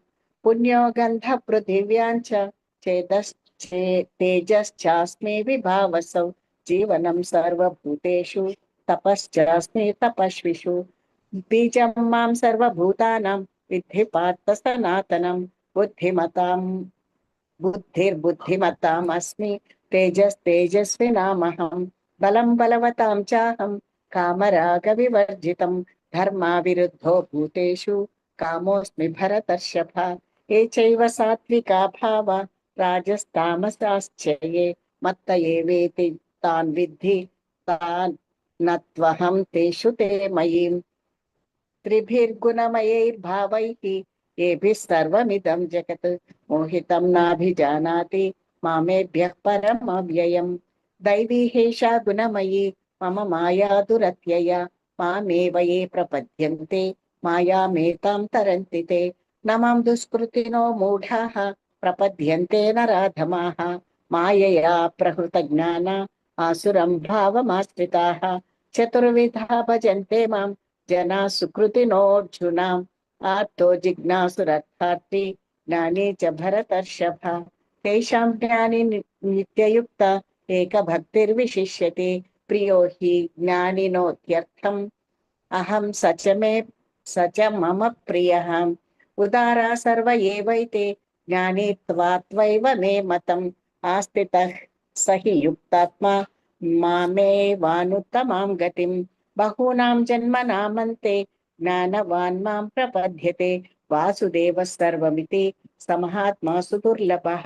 कामैस्तैस्तैर्हृतज्ञानाः प्रपद्यन्त्यन्यदेवताः तं तं नियममास्थाय प्रकृत्या नियता स्वयं। यो यो यां यां तनुं भक्तः श्रद्धयार्चितुमिच्छति तस्य तस्याचलां श्रद्धां तामेव विदधाम्यहम्। सतया श्रद्धया युक्तः तस्याराधनमीहते लभते च ततः कामान् मयैव विहितान् हितान्। अन्तवत्तु फलं तेषां तत्त्ववध्यल्पमेधसां देवान् देवयजो यान्ति मद्भक्ता यान्ति मामपि। अव्यक्तं व्यक्तिमापन्नं मन्यन्ते माम बुद्धयः परं भावमजानन्तो ममाव्ययमनुत्तमम्। नाहं प्रकाश सर्वस्य योगमाया समावृतः मूढोऽयं नाभिजानाति लोको मामजमव्ययम्। वेदाहं समतीतानि वर्तमानानि चार्जुन भविष्याणि च भूतानि मां तु वेद न कश्चन। इच्छाद्वेषसमुत्थेन द्वन्द्वमोहेन भारत सर्वभूतानि सम्मोहं सर्गे यान्ति परन्तप। येषां त्वन्तगतं पापं जनानां पुण्यकर्मणां ते द्वन्द्वमोह निर्मुक्ता भजन्ते मां दृढव्रताः जरामरणमोक्षाय मामाश्रित्य यतन्ति ये ते ब्रह्मा तद्विदः कृत्स्नम् अध्यात्मं कर्म चाखिलं साधिभूतादिदैवं मां साधियज्ञं च ये विदुः प्रयाणकालेऽपि च मां ते विधिर्युक्तचेतसः। ॐ तत्सदिति श्रीमद्भगवद्गीतासु उपनिषत्सु ब्रह्मविद्यायां योगशास्त्रे श्रीकृष्णार्जुन संवादे सप्तमोऽध्याय ज्ञानविज्ञानयोगो नाम सप्तमोऽध्यायः। यदक्षरपदभ्रष्टं प्रात्राहीनं कृष्ण हरे कृष्ण कृष्ण कृष्ण हरे हरे हरे राम राम हरे हरे कृष्ण हरे कृष्ण राम हरे हरे हरे राम कृष्ण कृष्ण राम कृष्ण राम हरे राम हरे राम हरे राम राम हरे हरे हरे हरे।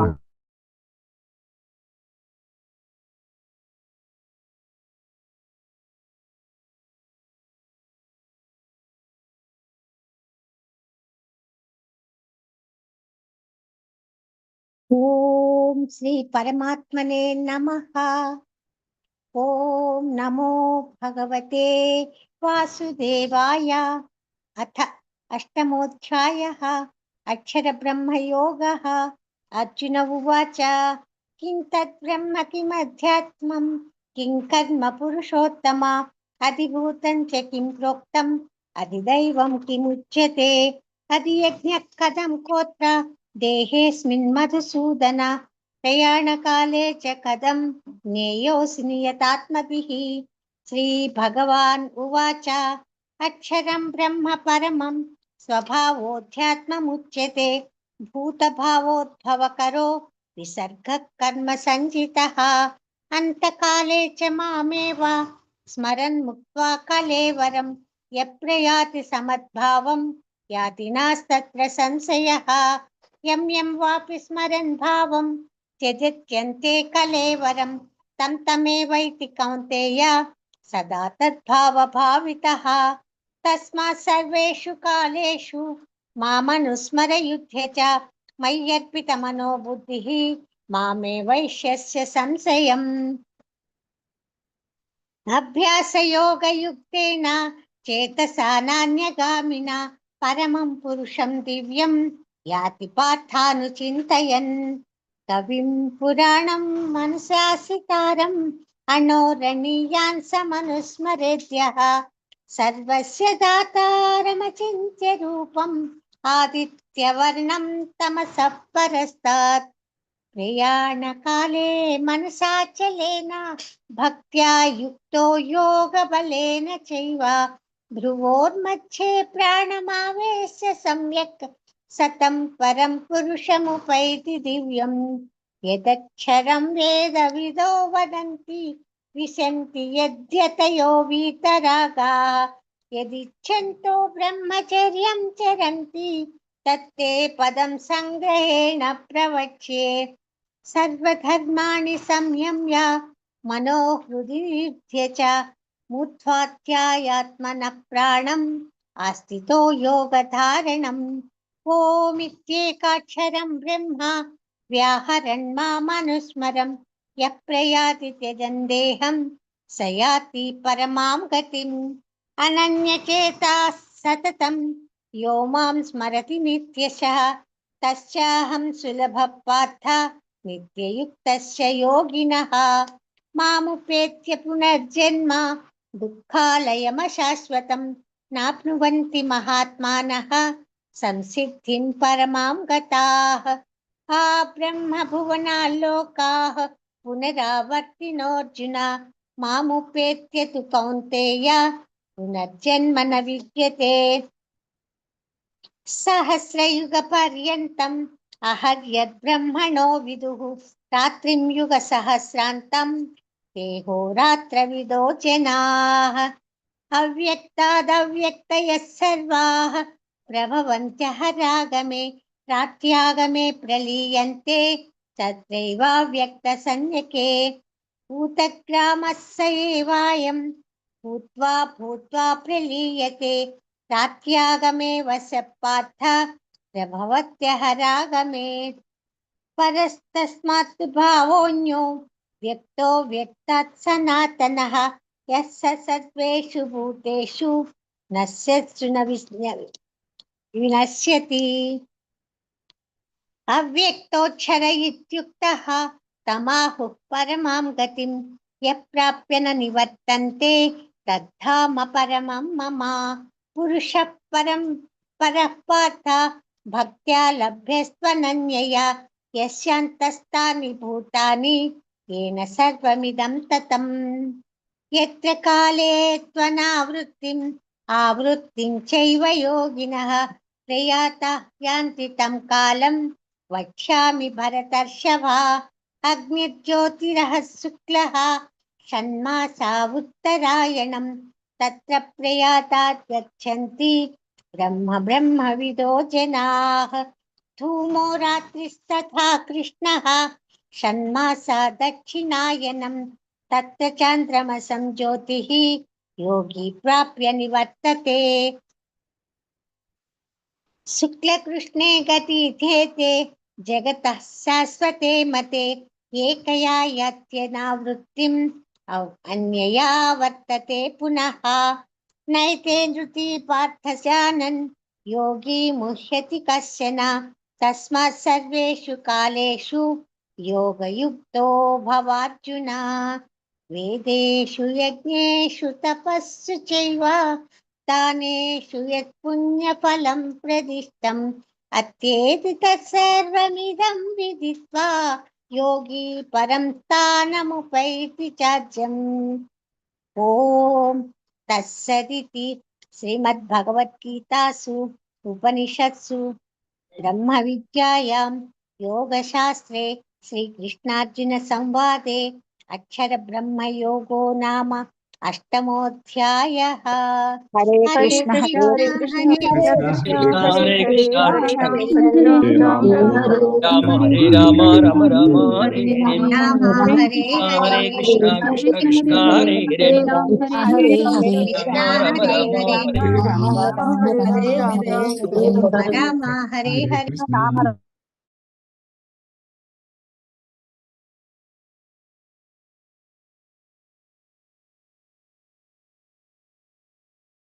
यशोदा माता जी। हरे कृष्ण माताजी प्रणमामि ओम श्री परमात्मने नमः अथ नवमोऽध्यायः श्री राजविद्या राजगुह्ययोगः श्री भगवानुवाच इदं तु ते गुह्यतमं प्रवीक्ष्यामनसूयवे ज्ञानं विज्ञानसहितं यज्ञात्वा मोक्षसे शुभात् राजविद्या राजगुह्यं पवित्रमिदमुत्तमं प्रत्यक्षावगमं धर्म्यं ससुखं कर्तुमव्ययम् अश्रद्धदाना पुरुषाः धर्मस्य स परन्तप अप्राप्य मां निवर्तन्ते मृत्यु संसारवर्त्मनि मया ततमिदं सर्वं जगदव्यक्तमूर्तिना मत्सानि सर्वभूतानि न चाहं तेष्वसिस्ततः न च मतस्थानि भूतानि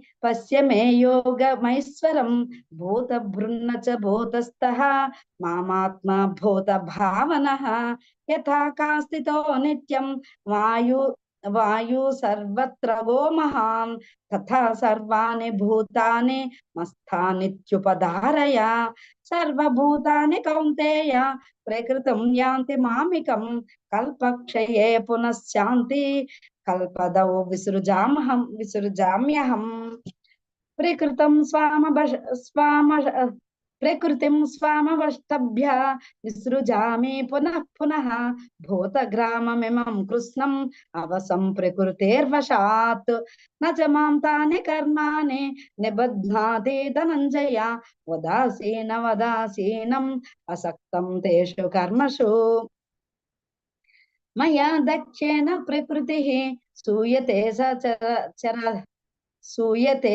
चराचरं हेतुनानेन कौन्तेय जगद्विपरिवर्तते अवजानन्ति मां मूढा मानुषीं तनुमाश्रितं परं भावमजानन्तो मम भूतमहेश्वरं मोघाशो मोघकर्मणो मोघज्ञानाविचेतसः राक्षसीमासुरीं चैव प्रकृतिं मोहनीं श्रिताः महात्मानस्तु मां पार्थ दैवीं प्रकृतिमाश्रिताः भजन्त्येनन्यमनसः ज्ञात्वा भूतादिमव्ययम् सततं कीर्तयन्तो मां यतन्तञ्च दृढव्रताः मनस्यत्यञ्च मां भक्त्या नित्ययुक्ता उपासते ज्ञानयज्ञेन चाप्यन्ये यजन्तो मामुपासते एकत्वेन पृथक्त्वेन बहुधा विश्वतो मुखम् अहं क्रतुरवरहं यज्ञः स्वाद्वाहमहमौषधं मंत्रोऽहम् अहमेवाज्यम् अहमग्निरहं हुतम् पिताहमस्य जगतो माता दाता पितामहः वेद्यं पवित्रमोङ्कारः रुक्सामयुजुरेव च गतिर्भक्ता प्रभुष्याक्षी निवासः शरणं सुहृत् प्रभवः प्रलयस्थानं निदानं बीजमव्ययम् तपाम्यहं वर्षं निगृहुन्मृत्सृजामि च अमृतं चैव मृत्युर्च्या सदा सच्चाहमर्जुना त्रैविद्यमां सोमपापूतपापाः यज्ञर्विष्टो सर्गतं प्रार्थयन्ते ते पुण्यमासाद्य सुरेन्द्रलोकम् अस्नन्ति दिव्यां दिवि देव भोगान् ते तं भुक्त्या स्वर्गलोकं विशालं क्षीणे पुण्यामत्यलोकं विसन्ति एवं त्रया धर्ममनुप्रपन्नाः गतागतं कामकामा लभन्ते अनन्या चिन्तयन्तो मां ये जनाः पर्युपासते तेषां नित्यभियुक्तानां योगक्षेमं वहाम्यहम्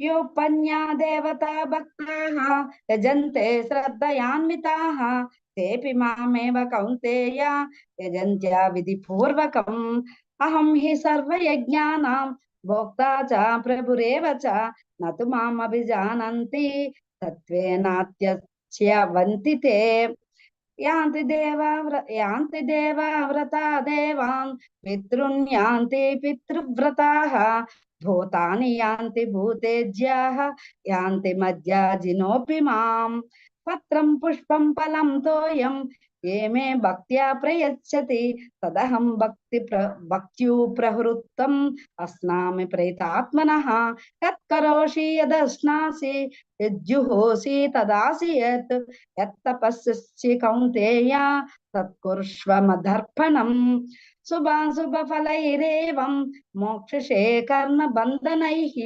संन्यासयोगयुक्तात्मा विमुक्तो मामुपैष्यसि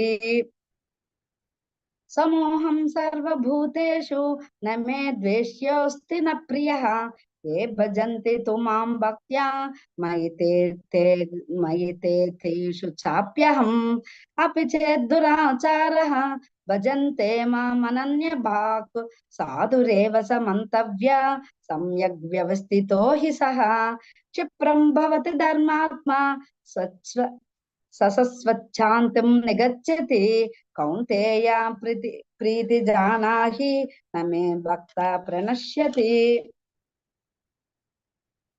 मां हि पाद व्यपाश्रित्य ये स्युः पापयोनयः स्त्रियो वैश्यस्तथा शूद्राः तेऽपि यान्ति परां गतिं किं पुनर्ब्रह्मणाः पुण्याः भक्ता राजर्षयस्तथा अनित्यमसुखं लोकम् इमं प्राप्य भजस्व माम् मन्मना भव मद्भक्तः मज्जाजी मां नमस्कुरु मां मे वैश्यसि युक्तैवम् आत्मानं मत्परायणः ओं तत्सदिति श्रीमद्भगवद्गीतासु उपनिषत्सु ब्रह्म विद्यायां योगशास्त्रे श्रीकृष्णार्जुन संवादे राजविद्या राजगुह्य योगो नाम नवमोऽध्यायः। यदक्षरपद हरे कृष्णा कृष्णा कृष्णा हरे हरे हरे राम राम राम हरे हरे राम कृष्णा हरे हरे कृष्णा कृष्ण हरे कृष्ण कृष्णा हरे हरे कृष्णा हरे कृष्ण राम कृष्ण हरे राम हरे राम राम हरे हरे राम राम राम।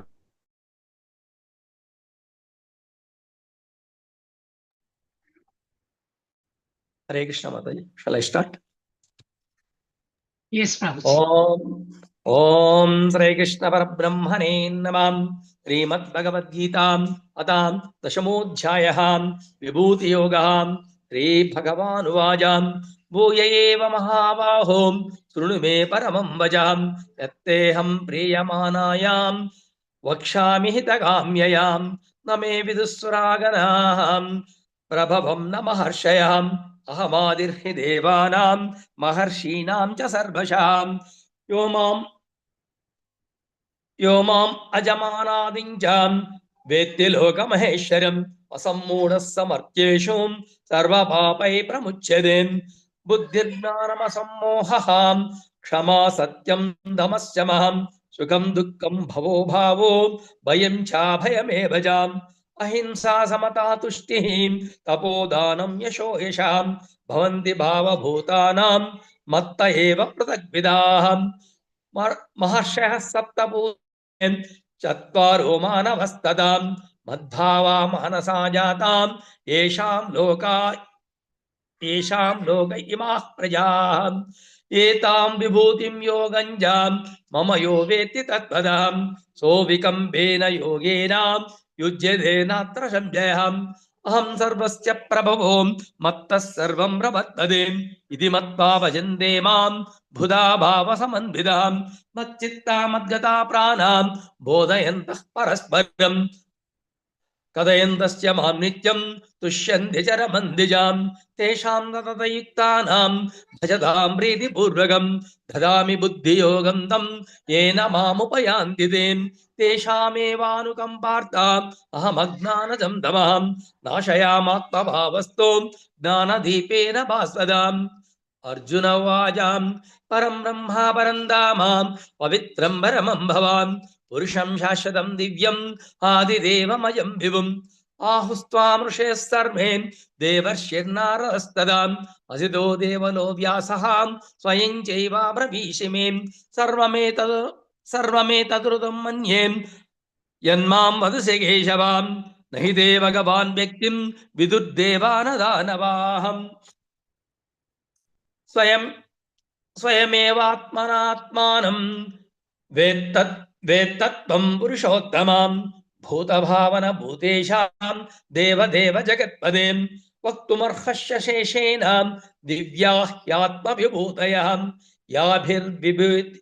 याभिर्विभूतिभिर्लोकान् इमां त्वं व्याप्य तिष्ठसि कथं विद्यामहं योगिन् त्वां सदा परिचिन्तयन् केषु केषु च भावेषु चिन्त्योऽसि भगवान् मया विस्तरेणात्मनो योगं विभूतिं च जनार्दनां भूयः कथया तृप्तिर्हीन शृण्वतो नास्ति मे मृदम् रे भगवानुवाच हन्तते कथयिष्यामि दिव्या ह्यात्मविभूतयः प्राधान्यतः कुरु श्रेष्ठां नास्त्यन्तो विस्तरश्च मे अहमात्मा गुडाकेशां सर्वभूताशयस्थिताम् अहमादिश्च मध्यं च भूतानामन्त एव चाम् आदित्यानामहं विष्णुः ज्योतिषां रविरंशुमां मरीचिर्मरुतामस्मि नक्षत्राणामहं शशिं वेदानां सामवेदोऽस्मि देवानामस्मि वासवः इन्द्रियाणां मनश्चास्मि भूतानामस्मि चेतनां रुद्राणां शङ्करश्चास्मि वित्तेषो यक्षरक्षसां वसूनां पावकश्चास्मि मेरुश्चिगिरिनामहं पुरोदसां च मुख्यं मां विद्धि पार्था बृहस्पतिं सेनानीनामहं स्कन्दः सरसामस्मि सागरः महर्षीणां भृगुरहं गिरामस्मेकमक्षरं यज्ञानां जपयज्ञोऽस्मि स्थावराणां हिमालयः अस्सत्त सर्ववृक्षाणां देवर्षीणां च नारदः గంధర్వానాం చిత్రరథః సిద్ధానాం కపిలో మునిః ఉచ్చైశ్రవమస్వానాం విద్ధి మాం అమృతోద్భవం ఐరావతం గజేంద్రానాం నరానాం చ నరాధిపం ఆయుధానామహం వజ్రం ధేనునామస్మి కామధుక్ ప్రజానశ్చాస్మి కందర్పః సర్పానామస్మి వాసుకి అనంతాశ్చాస్మి నాగానాం వరుణో యాదసామహం పితॄణామర్యమా చాస్మి యమా సంయతామహం ప్రహ్లాదశ్చాస్మి దైత్యానాం కాలః కలయతామహం మృగానాం చ మృగేంద్రోహం వైనతేయశ్చ పక్షిణాం పవనః పవతామస్మి రామశస్త్రభృతామహం ఝషానాం మకరశ్చాస్మి శ్రోతాసామస్మి జాహ్నవీం సర్గానామాదిరంతశ్చ మజ్జం చైవాహమర్జునాం ఆధ్యాత్మ విద్యానాం వాదః ప్రవదతామహం అక్షరానామకారోస్మి ద్వంద్వ సామాసికస్యజాం అహమేవాక్షయః కాలో దాతాహం విశ్వతో ముఖః మృత్యు సంసారహరశ్చాహం ఉద్భవశ్చ భవిష్యదాం కీర్తిశ్రీర్వాక్స్య నారీణాం స్మృతిర్మేధా ధృతి క్షమాం బృహస్సామ తథా సామ్నం గాయత్రీ చాందసామహం మాసానాం మార్గశీర్షోహం ఋతూనాం కుసుమాకరాం ద్యూతం చలయతామస్మి తేజస్తేజస్వినామహం జయోస్మి వ్యవసాయోస్మి సత్వం సత్వతామహం వృష్ణీనాం వాసుదేవోస్మి పాండవానాం ధనంజయాం మునీనాం అప్యహం వ్యాసః కవీనాం ముషనా కవిం దండోదమయతామస్మి నీతిరస్మి జిగీషదాం మౌనం చైవాస్మి గుహ్యానాం జ్ఞానం జ్ఞానవతామహం యచ్చాపి సర్వభూతానాం బీజం తదహమర్జునాం న తదస్తి వినాయస్యాం మయా భూతం చరాచరం నాంతోస్తి మమ దివ్యానాం విభూతీనాం పరంతపాం ఏషదుద్దేశతః ప్రోక్తో విభూతేర్విస్తరో మయా యద్యద్విభూతిమస్తత్వం శ్రీమదూర్జితమేవ వాం తత్తదేవావగచ్చత్వం మమ తేజోంశ సంభవం అథవా బహునైతేనాం కిం నాతేన తవార్జునాం విష్టభ్యామిదం కృష్ణం ఏకాంశేన స్థితో జగత్ ఓం తత్సద్ ఇది శ్రీమద్భగవద్గీతాసు ఉపనిషత్సు బ్రహ్మ విద్యాయాం యోగశాస్త్రే శ్రీకృష్ణార్జున సంవాదే విభూతియోగో నామ దశమోऽధ్యాయః. హరే కృష్ణ హరే కృష్ణ హరే హరే హరే రామ హరే రామ హరే రామ రామ రామ హరే హరే హరే కృష్ణ హరే కృష్ణ కృష్ణ కృష్ణ హరే హరే హరే రామ హరే రామ రామ రామ హరే హరే హరే కృష్ణ.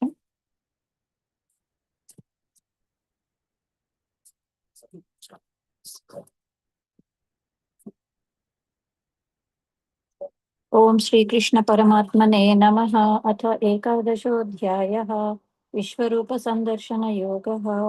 అర్జున ఉవాచ మదనుగ్రహాయ పరమం గుహ్యమధ్యాత్మ సంగీతం యత్వయోక్తం వచస్తేన మోహోऽయం విగతో మమ. భవాప్యయౌ హి భూతానాం శ్రుతౌ విస్తరశో మయా త్వత్తః కమలపత్రాక్ష మహాత్మ్యమపి చావ్యయం. ఏవమేతత్యథా తత్వం ఆత్మానం పరమేశ్వరః ద్రష్టుమిచ్ఛామి తే రూపం ఐశ్వరం పురుషోత్తమ. మన్యసే యది తచ్చక్యం మయా ద్రష్టుమితి ప్రభో యోగేశ్వర తతో మే త్వం దర్శయాత్మానమవ్యయం. శ్రీభగవానువాచ పశ్య మే పార్థరూపాణి శతశోధసహస్రశః నానావిధాని దివ్యాని నానాపర్ణాకృతీని చ. పశ్యాదిత్యాన్ వసూన్ రుద్రాన్ అశ్వినో మరుతస్తథా బహూన్యదృష్టపూర్వాణి పశ్యాశ్చర్యాని భారత. इहैकस्तं जगत्कृत्स्नं पश्याद्य सचराचरं मम देहे गुडाकेश यच्चान्यद्द्रष्टुमिच्छसि न तु मां शक्यसे द्रष्टुम् अनेनैव स्वचक्षुषा दिव्यं ददामि ते चक्षुः पश्य मे योगमैश्वरम् सञ्जय उवाच हरे कृष्ण एवमुक्त्वा ततो राजन् महायोगेश्वरो हरिः दर्शयामास पार्थाय परमं रूपमैश्वरम् अनेक अनेकवक् अनेकवक्त्रनयनम् अनेकाद्भुतदर्शनम् अनेकदिव्याभरणं दिव्यानेकोद्यतायुधम् दिव्यमाल्याम्बरधरं दिव्यगन्धानुलेपनं सर्वाश्चर्यमयं देवम् अनन्तं विश्वतोमुखम् दिवि सूर्यसहस्रस्य भवेद्युगपदुत्थिता यदि भासतृषि सा स्याद् भासस्तस्य महात्मनः तत्रैकस्तं जगत्कृत्स्नं प्रविभक्तमनेकथा अपश्यद्देवदेवस्य शरीरे पाण्डवस्तथा ततः स विस्मयाविष्टो हृष्टरोमा धनञ्जयः प्रणम्य शिरसा देवं कृताञ्जलिरभाषत अर्जुन उवाच पश्यामि देवांस्तव देवदेहे सर्वांस्तथा भूतविशेषसङ्गान् ब्रह्माणमीशं कमलासनस्थं ऋषींश्च सर्वान् उरगांश्च दिव्यान् अनेकबाहोदरवक्त्रनेत्रं पश्यामि त्वां सर्वतोऽनन्तरूपं नान्तं न मध्यं न पुनस्तवादिं पश्यामि विश्वेश्वर विश्वरूपा किरीटिनं गदिनं चक्रिणं च तेजो राशिं सर्वतो दीप्तमन्तं पश्यामि त्वां दुर्निरीक्षं समन्तात् दीप्तानलार्कद्युतिमप्रमेयं त्वमक्षरं परमं वेदितव्यं त्वमस्य विश्वस्य परं निदानं त्वमव्ययः शाश्वतधर्मगोप्ता सनातनस्त्वं पुरुषो मतो मे अनादिमध्यान्तमनन्तवीर्यम् अनन्तबाहुं शशिसूर्यनेत्रं पश्यामि त्वां दीप्तहुताशवक्त्रं स्वतेजसा विश्वमिदं तपन्तं या वा पृथिव्योरिदमन्तरं हि व्याप्तं त्वयैकेन दिशश्च सर्वा दृष्ट्वाद्भुतं रूपमुग्रं तवेदं लोकत्रयं प्रव्यथितं महात्मन् अमीहि त्वां सुरसङ्गा विशन्ति केचित् भीता प्राञ्जलयो गृह्णन्ति स्वस्तीत्युक्त्वा महर्षि सिद्धसङ्घाः स्तुवन्ति त्वां स्तुतिभिः पुष्कलाभिः रुद्रादित्या वसवो ये च साध्या विश्वेश्विनो मरुतश्चोष्मपाश्च गन्धर्वयक्षासुरसिद्धसङ्गा वीक्षन्ते त्वां विस्मिताश्चैव सर्वे रूपं महत्ते बहुवक्त्रनेत्रं महाबाहो बहुबाहुरुपादं बहूदरं बहुदंष्ट्राकरालं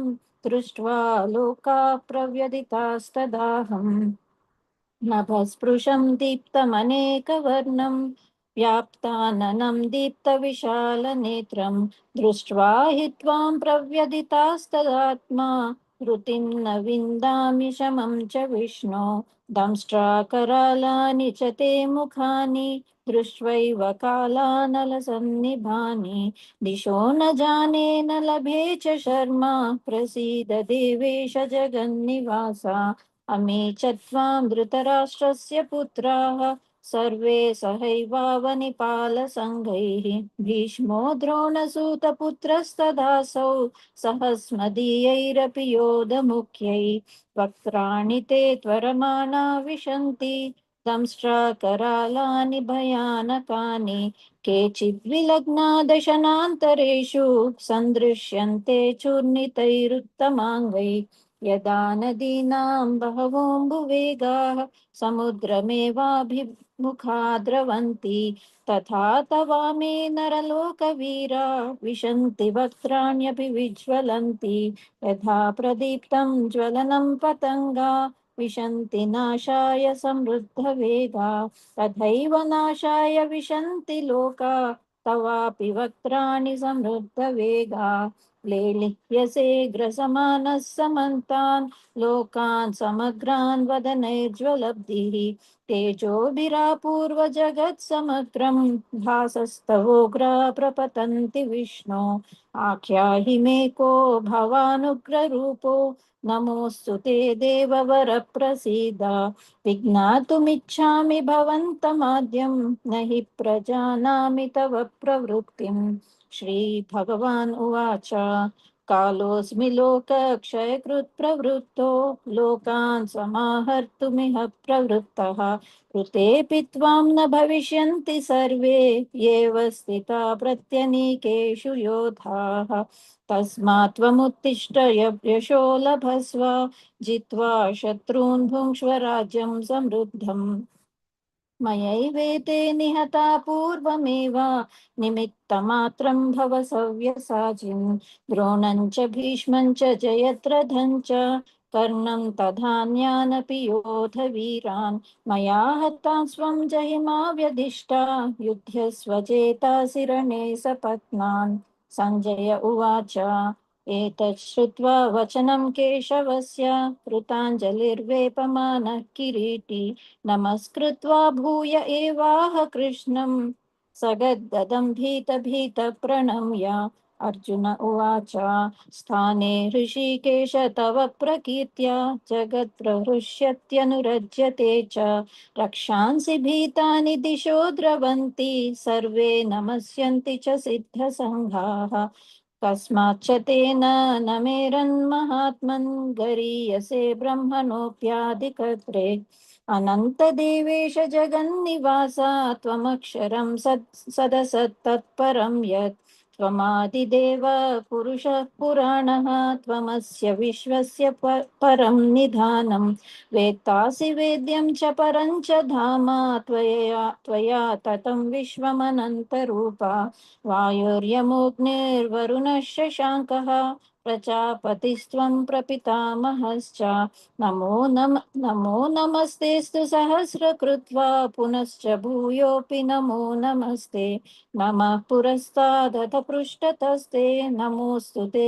सर्वत एव सर्व अनन्तवीर्यामितविक्रमस्वं सर्वं समाप्नोषि ततोऽसि सर्वः सखेति मत्वा प्रसभं यदुक्तं हे कृष्ण हे यादव हे सखेति अजानता महिमानं तवेदं मया प्रमादात् प्रणयेन वापि यच्छावः सार्धमसत्कृतोऽसि विहारशय्यासनभोजनेषु एकोऽधवाप्यच्युत तत्क्षमक्षं तत्क्षामये त्वामहमप्रमेयम् पितासि लोकस्य चराचरस्य त्वमस्य पूज्यश्च गुरुर्गरीयान् न त्वत्समोऽस्तव्यधिकः कुतोऽन्यो लोकत्रये अपि अप्रतिमप्रभाव तस्मात् प्रणम्य प्रणिधाय कायं प्रसादये त्वाम् अहमीश मीड्यं पितेव पुत्रस्य सखेव सख्युः प्रियः प्रियायार्हसि देव सोढुम् अदृष्टपूर्वं हृषितोऽस्मि दृष्ट्वा भयेन च प्रव्यथितं मनो मे तदेव मे दर्शय देवरूपं प्रसीद देवेश जगन्निवास किरीटिनं गदिनं चक्रहस्तम् इच्छामि त्वां द्रष्टुमहं तथैव तेनैव रूपेण चतुर्भुजेन सहस्रबाहो भव विश्वमूर्ते श्रीभगवानुवाच मया प्रसन्नेन तवार्जुनेदं रूपं परं दर्शितमात्मयोगात् तेजोमयं विश्वमनन्तमाद्यं यन्मे त्वदन्येन न दृष्टपूर्वम् न वेदयज्ञाध्ययनैर्न दानैर्न च क्रियाभिर्न तपोभिरुग्रै एवं रूपः शक्य अहं नृलोके द्रष्टुं त्वदन्येन कुरु प्रवीरा मा ते व्यथा मा च विमूढभावो दृष्ट्वा रूपं घोरमिदृग्ममेदम् व्यपेतभिप्रीतमनाः पुनस्त्वं तदेव मे रूपमिदं प्रपश्य सञ्जय उवाच इत्यर्जुनं वासुदेवस्तदोक्त्वा स्वकं रूपं दर्शयामास भूयः आश्वासयामास च भीतमेनं भूत्वा पुनः सौम्य वपुर्महात्मा अर्जुन उवाच दृष्ट्वेदं मानुषं रूपं तव सौम्यं जनार्दन इदानीमस्मि संवृत्तः सचेतः प्रकृतिं गतः। श्रीभगवान् उवाच सुदुर्दर्शमिदं रूपं दृष्टवानसि यन्मम देवा अप्यस्य रूपस्य नित्यं दर्शिनकाङ्क्षिणः। नाहं वेदैर्न तपसा न दानेन न चेज्जया शक्य एवं विदो द्रष्टुं दृष्टवानसि मां यथा। भक्त्या त्वनन्यया शक्या अहमेवं विदोऽर्जुन ज्ञातुं द्रष्टुं च तत्त्वेन प्रवेष्टुं च परन्तप। मत्कर्म कृन्मत्परमो मद्भक्तः सङ्गवर्जितः निर्वैरः सर्वभूतेषु यः स माम् एति पाण्डव। ॐ तत्सदिति श्रीमद्भगवद्गीतासु उपनिषत्सु ब्रह्मविद्यायां योगशास्त्रे श्रीकृष्णार्जुनसंवादे विश्वरूपदर्शनयोगो नाम एकादशोऽध्यायः। हरे कृष्णा कृष्ण हरे हरे कृष्ण हरे हरे हरे हरे राम हरे राम राम राम हरे कृष्ण हरे कृष्ण कृष्ण कृष्ण हरे हरे हरे हरे हरे राम राम हरे राम राम हरे हरे राम राम हरे हरे। कृष्ण कृष्ण कृष्ण हरे हरे।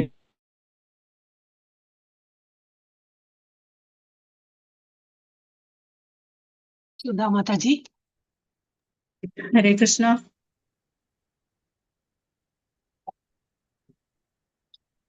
ओम श्री परमात्मने नमः। अथ द्वादशोऽध्यायः भक्तियोगः। अर्जुन उवाच एवं सततयुक्ता ये भक्ता स्वां पर्युपासते ये चाप्यक्षरमव्यक्तं तेषां के योगवित्तमाः। श्रीभगवानुवाच मय्यावेश्यमनो ये मां नित्ययुक्ता उपासते श्रद्धया परयोपेतास्ते मे युक्ततमा मताः। ये त्वक्षरमनिर्देश्यम् अव्यक्तं पर्युपासते सर्वत्र गमचिन्त्यं च कूटस्थमचलं ध्रुवम् सन्नियम्येन्द्रियग्रामं सर्वत्र समबुद्धयः ते प्राप्नुवन्ति मामेव सर्वभूतहिते रताः। क्लेशोऽधिकतरस्तेषाम् अव्यक्तासक्तचेतसाम् अव्यक्ता हि गतिर्दुःखं देहवद्भिरवाप्यते ये तु सर्वाणि कर्माणि मयि सन्न्यस्य मत्पराः अनन्येनैव योगेन मां ध्यायन्त उपासते तेषामहं समुद्धर्ता मृत्युसंसारसागरात् भवामि न चिरात् पार्थ मय्यावेशितचेतसाम् मय्येव मनाधत्स्व मयि बुद्धिं निवेशय निवसिष्यसि मय्येव अत ऊर्ध्वन्न संशयः अत चित्तं समाधातुं न शक्नोषि मयि स्थिरम् अभ्यासयोगेन ततो मामिच्छाप्तुं धनञ्जय अभ्यास्येऽप्यसमर्थोऽसि मत्कर्म परमो भव मदर्थमपि कर्माणि कुर्वन् सिद्धिमवाप्स्यसि अथैतदप्यशक्तोऽसि कर्तुं मद्योगमाश्रितः सर्वकर्मफलत्यागं ततः कुरु यतात्मवान् श्रेयो हि ज्ञानमभ्यासात् ज्ञानाध्यानौ विशिष्यते ध्यानात् कर्मफलत्यागस्त्यागात् शान्तिरनन्तरम् अद्वेष्टा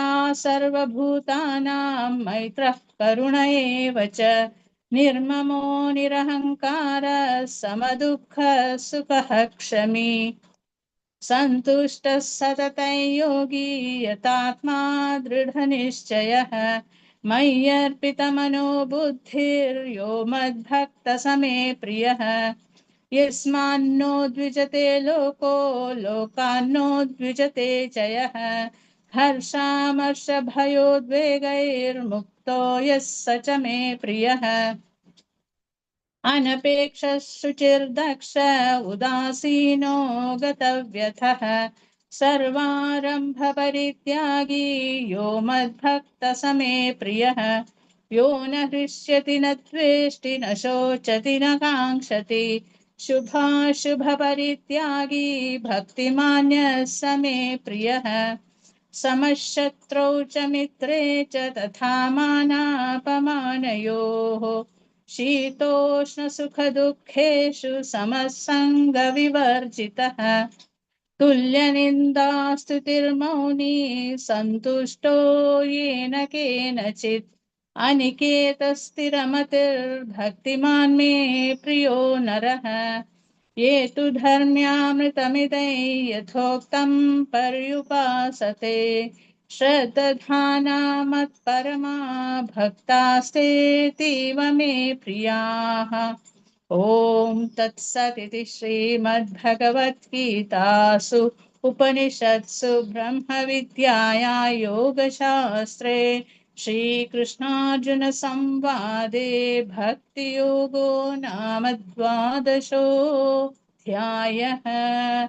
ॐ हरे श्रीकृष्णार्पणमस्तु। कृष्ण कृष्ण कृष्ण हरे हरे कृष्ण हरे हरे हरे हरे कृष्ण हरे कृष्ण कृष्ण कृष्ण हरे कृष्ण हरे हरे हरे राम राम राम कृष्ण राम राम हरे हरे हरे कृष्ण हरे कृष्ण राम कृष्ण राम हरे राम हरे हरे हरे हरे राम हरे कृष्ण राम हरे हरे। राम हरे राम राम राम। ओम श्री परमात्मने नमः। श्रीमद्भगवद्गीता अथ क्षेत्र क्षेत्रज्ञ विभाग योगो नाम त्रयोदशोऽध्यायः।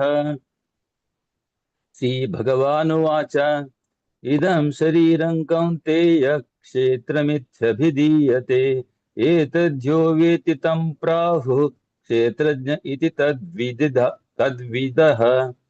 क्षेत्रज्ञै चापि मां विद्धि सर्वक्षेत्रेषु भारत क्षेत्रक्षेत्रज्ञयोर्ज्ञानै यत्तज्ज्ञानं मतं मम तत्क्षेत्रे यच्च यादृक्ष यद्विकारि यतश्च यत् स च यो यत्प्रभावश्च तत्समासेन मे शृणु ऋषिभिर्बहुधा गीतैः छन्दोभिर्विविधैः पृथक् ब्रह्मसूत्रपदैश्चैव हेतुमद्भिर्विनिश्चितैः महाभूतान्यहङ्कारो बुद्धिरव्यक्तमिव च इन्द्रियाणि दशैकञ्च पञ्चचेन्द्रियगोचराः इच्छा द्वेष सुखं दुःखं सङ्घातश्चेतना धृतिः एतत् क्षेत्रं समासेन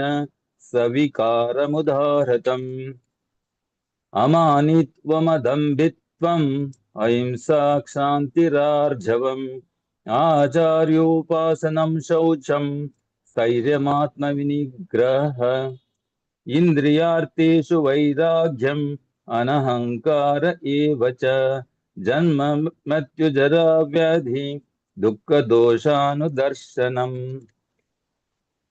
असक्तिरनभिष्वङ्गः पुत्रदारगृहादिषु नित्यं च समचित्तत्वम् इष्टानिष्टोपपत्तिषु मयि चानन्ययोगेन भक्तिरव्यभिचारिणी विविक्तदेशसेवित्वम् अरतिर्जनसंसदि अध्यात्मज्ञाननित्यत्वम् तत्त्वज्ञानार्थदर्शनम् एतज्ज्ञानमिति प्रोक्तम् अज्ञानै यदतोऽन्यथा ज्ञेये यत्तत् प्रवक्ष्यामि यज्ञात्वा मृतमश्नुते अनादिमत्परं ब्रह्म न सत्तन्नासदुच्यते सर्वतः पाणिपादं तत् सर्वतोक्षिशिरोमुखम् सर्वतः श्रुतिमल्लोके सर्वमावृत्य तिष्ठति सर्वेन्द्रियगुणाभासं सर्वेन्द्रियविवर्जितम् असक्तं सर्वभृच्चैव निर्गुणं गुणभोक्तृ च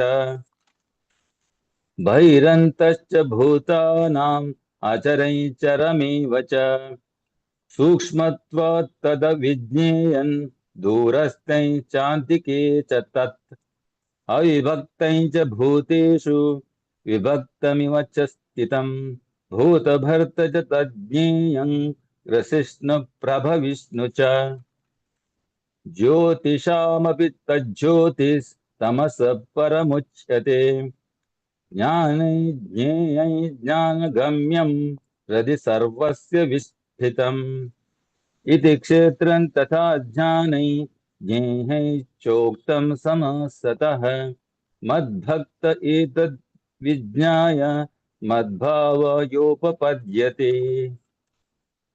प्रकृतिं पुरुषं चैव विद्यनादि उभावपि विकारांच गुणांचैव विद्धि प्रकृतिसम्भवान् कार्यकरणकर्तृत्वे हेतु प्रकृतिरुच्यते पुरुषः सुख दुःखानां भोक्तृत्वे हेतुरुच्यते पुरुष प्रकृतिस्थो हि भुङ्क्ते प्रकृतिजान् गुणान् कारणं गुणसङ्गोऽस्य सदसद्यो निजन्मसु उपद्रष्टानुमन्ता च भर्ता भोक्ता महेश्वरः परमात्मेति चाप्युक्तो देहेऽस्मिन् पुरुषः परः य एवं वेत्ति पुरुषं प्रकृतिं च गुणैः सह सर्वथा वर्तमानोऽपि न स भूयोऽभिजायते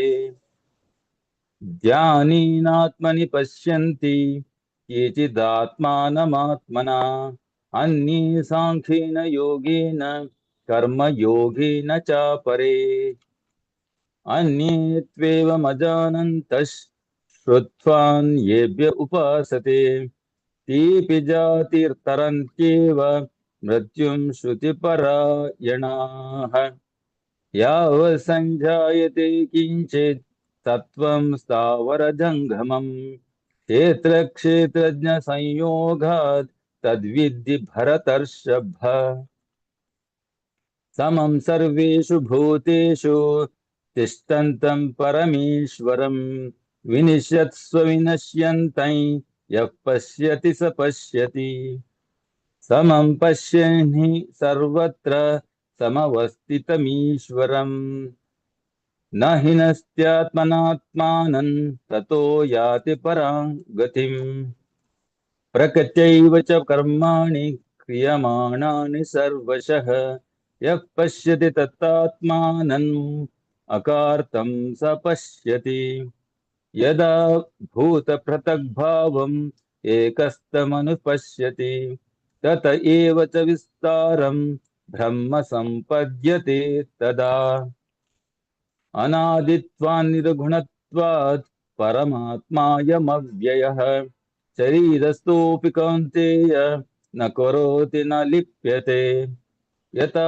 सर्वगतं सौक्ष्म्याद् आकाशं नोपलिप्यते सर्वत्रावस्थितो देहे तथात्मानोपलिप्यते यथा प्रकाशयत्येकः कृत्स्नल्लोकमिमं रविः क्षेत्रं क्षेत्रे तथा कृत्स्नं प्रकाशयति भारत क्षेत्रक्षेत्रज्ञयोरेवम् अन्तरं ज्ञानचक्षुषा भूतप्रकृतिमोक्षं च ये विदुर्यान्ति ते परम् ॐ तत्सदिति श्रीमद्भगवद्गीतासु उपनिषत्सु ब्रह्मविद्यायां योगशास्त्रे श्रीकृष्णार्जुनसंवादे क्षेत्रक्षेत्रज्ञविभागयोगो नाम त्रयोदशोऽध्यायः हरे ॐ कृष्णा श्रीकृष्णाय हरे कृष्णा कृष्ण कृष्णा हरे हरे कृष्णा हरे कृष्ण हरे कृष्ण राम हरे हरे हरे राम हरे राम राम राम हरे राम हरे हरे राम राम हरे हरे हरे हरे कृष्णा कृष्ण कृष्णा हरे कृष्णा कृष्ण हरे हरे कृष्ण हरे हरे हरे राम हरे राम राम राम राम हरे राम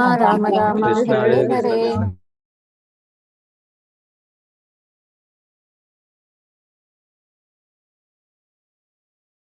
हरे कृष्ण माता जी। ओम नमो भगवते वासुदेव। ओम श्री कृष्ण परब्रह्मणे नमः। श्रीमद् भगवद गीता अथ चतुर्दशोऽध्यायः गुणत्रय विभाग योगः।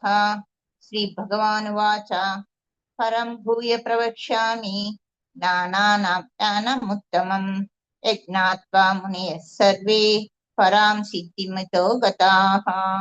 इदं ज्ञानमुपाश्रित्य मम साधर्म्यमागताः सर्वेऽपि नोपजायन्ते प्रलयेन यजन्ति च। मम योनिर्महद्ब्रह्म तस्मिन् गर्भं ददाम्यहम्। सम्भवः सर्वभूतानां ततो भवति भारत। सर्वयोनिषु कौन्तेय मूर्तयः सम्भवन्ति याः तासां ब्रह्ममहद्योनि अहं बीजप्रदः पिता। सत्त्वं रजस्तम इति गुणा प्रकृतिसम्भवा निबध्नन्ति महाबाहो देहे देहिनमव्ययम्। तत्र सत्त्वं निर्मलत्वात् प्रकाशकमनामयम् सुखसङ्गेन बध्नाति ज्ञानसङ्गेन चानघा। रजोरागात्मकं विद्धि तृष्णासङ्गसमुद्भवम् तन्निबध्नाति कौन्तेय कर्मसङ्गेन देहिनम्। तमस्त्वज्ञानजं विद्धि मोहनं सर्वदेहिनां प्रमादालस्य निद्राभिः तन्निबध्नाति भारत। सत्त्वं सुखे सञ्जयति रजः कर्मणि भारत ज्ञानमावृत्य तु तमः प्रमादे सञ्जयत्युत। रजस्तमश्चाभिभूय सत्त्वं भवति भारत रजस्वत्त्वं तमश्चैव तमः सत्त्वं रजस्तदा।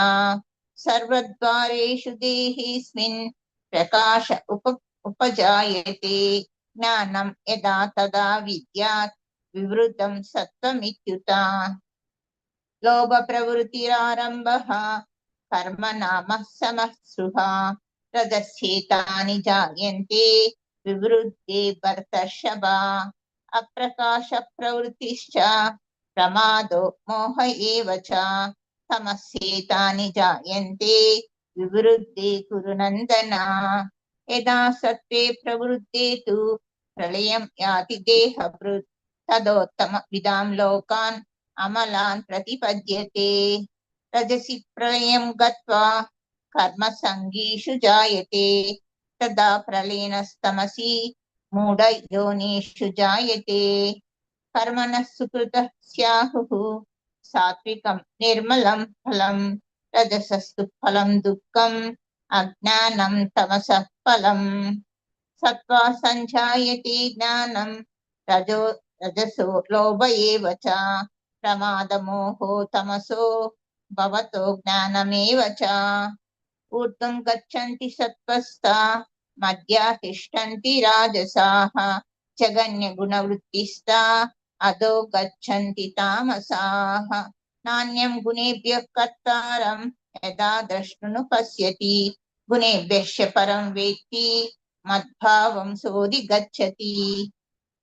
गुणानेतानतीत्यात्रीन् देहि देहसमुद्भवान् जन्म मृत्युजरा दुःखैः विमुक्तो मृतमश्नुते।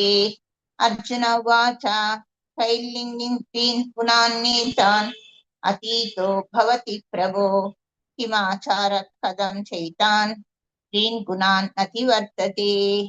श्रीभगवानुवाच प्रकाशं च प्रवृत्तिं च मोहमेव च पाण्डव न द्वेष्टि सम्प्रवृत्तानि न निवृत्तानि काङ्क्षति।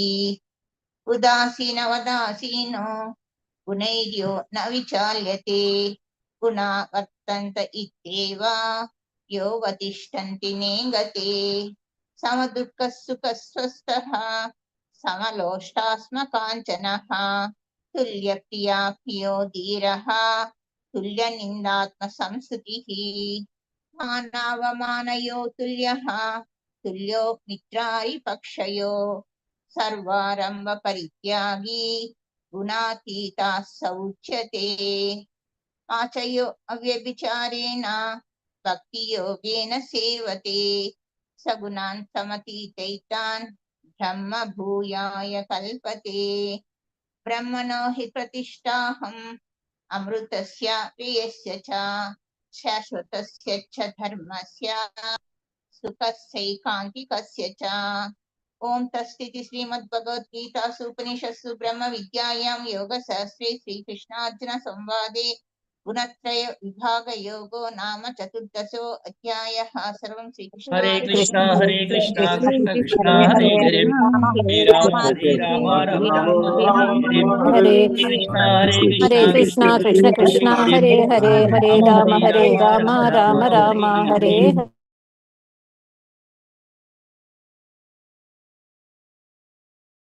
ॐ श्री परमात्मने नमः।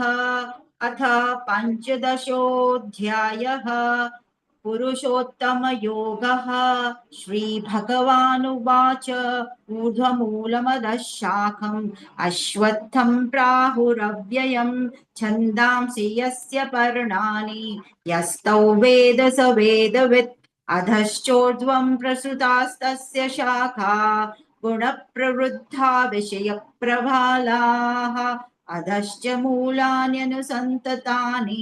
कर्मानुबन्धीनि मनुष्यलोके न रूपमस्येह तथोपलभ्यते नान्तो न चादिर्न च सम्प्रतिष्ठा अश्वत्थमेनं सुविरूढमूलम् असङ्गशस्त्रेण दृढेन चित्वा ततः पदं तत्परिमार्गितव्यम् यस्मिन् गता न निवर्तन्ति भूयः तमेव चाद्यं पुरुषः प्रपद्ये यतः प्रवृत्तिः प्रसृता पुराणी निर्मानमोहाजितसङ्गदोषाः अध्यात्मनित्या विनिवृत्तकामाः द्वन्द्वैर्विमुक्ता सुखदुःखसङ्गैः गच्छन्त्यमूढा पदमव्ययम् तत् न तद्भासयते सूर्यः न शशाङ्को न पावकः यद्गत्वा न निवर्तन्ते तद्धाम परमं मम ममैवांशो जीवलोके जीवभूतसनातनः मनः षष्ठानीन्द्रियाणि प्रकृतिस्थानि कर्षति शरीरे यदवाप्नोति यच्चाप्युत्क्रामतीश्वरः गृहीत्वैतानि संयाति वायुर्गन्धानि वाशयात् श्रोत्रं चक्षुस्पर्शनं च रसनं घ्राणमेव च अधिष्ठाय मनश्चायं विषयानुपसेवते उत्क्रामन्तं स्थितौ वापि भुञ्जानौ वा गुणान्वितं विमूढानानुपश्यन्ति पश्यन्ति ज्ञानचक्षुषः यतन्तो योगिनश्चैनं पश्यन्त्यात्मन्यवस्थितं यतन्तोऽप्यकृतात्मानः नैनं पश्यन्त्यचेतसः यदादित्यगतं तेजः जगद्भासयतेऽखिलं यच्चन्द्रमसि यच्चाग्नौ तत्तेजो विद्धि मामकाम् गामाविश च भूतानि धारयाम्यहमोजसा पुष्णामि शोषधि सर्वाः सोमो भूत्वा रसात्मकः अहं वैश्वानरो भूत्वा प्राणिनां देहमाश्रितः प्राणापानसमायुक्तः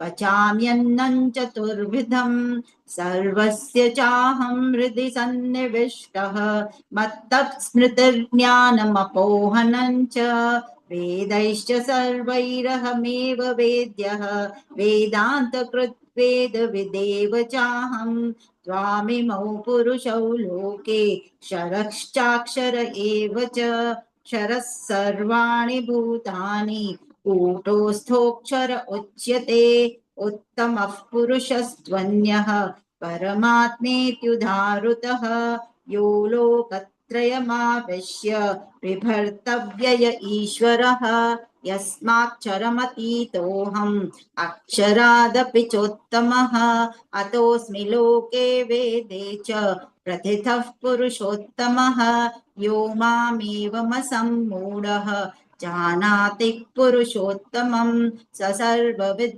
भजति मां सर्वभावेन भारत इति गुह्यतमं शास्त्रम् इदमुक्तं मया नघ एतत् बुद्ध्वा बुद्धिमान् स्यात् कृतकृत्यश्च भारत ॐ तत्सदिति श्रीमद्भगवद्गीतासु उपनिषत्सु ब्रह्मविद्यायां योगशास्त्रे श्रीकृष्णार्जुनसंवादे पुरुषोत्तमयोगो नाम पञ्चदशोऽध्यायः। हरे हरे कृष्ण कृष्ण हरे कृष्ण हरे कृष्ण कृष्ण हरे कृष्ण कृष्ण हरे हरे राम हरे राम राम राम हरे हरे हरे हरे हरे हरे कृष्ण राम कृष्ण हरे हरे राम हरे हरे राम हरे कृष्ण हरे राम राम राम राम राम राम हरे हरे हरे हरे।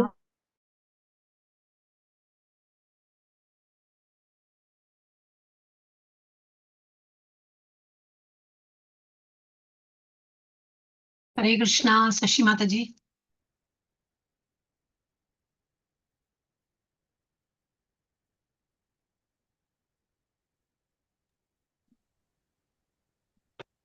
हरे कृष्णा ओम श्री परमात्मने नमः।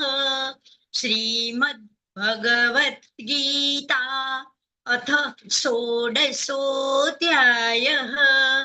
श्री भगवानुवाच अभयं सत्त्वसंशुद्धि ज्ञानयोगव्यवस्थितिः दानन्दमश्च यज्ञश्च स्वाध्यायस्तपार्जवम् अहिंसा सत्यमक्रोधस्त्यागः शान्तिरपेशुनम् दया भूतेष्वलोलुप्त्वम् मार्दवम् वीरै चापलम् तेज क्षमा धृतिः शौचम् अद्रोहो नातिमानिता भवन्ति सम्पदन् देवीम् अभिजातस्य भारत दम्भो दर्पोऽभिमानश्च क्रोधः पारुष्यमेव च अज्ञानै चाभिजातस्य पार्थ सम्पदमासुरीम्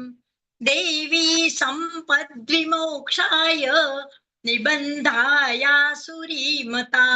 मासु च सम्पदन् देवीम् अभिजातोषि पाण्डव द्वौ भूतः सर्गो लोकेऽस्मिन् देव आसुर एव च देवो विस्तरः प्रोक्त आसुरं पार्थ मे शृणु प्रवृत्तिं च निवृत्तिं च जनान विदुरासुराः न शोचन्नापि चाचारो न सत्यन्ते सुविद्यते असत्यं प्रतिष्ठन्ते जगदाहुरनीश्वरम्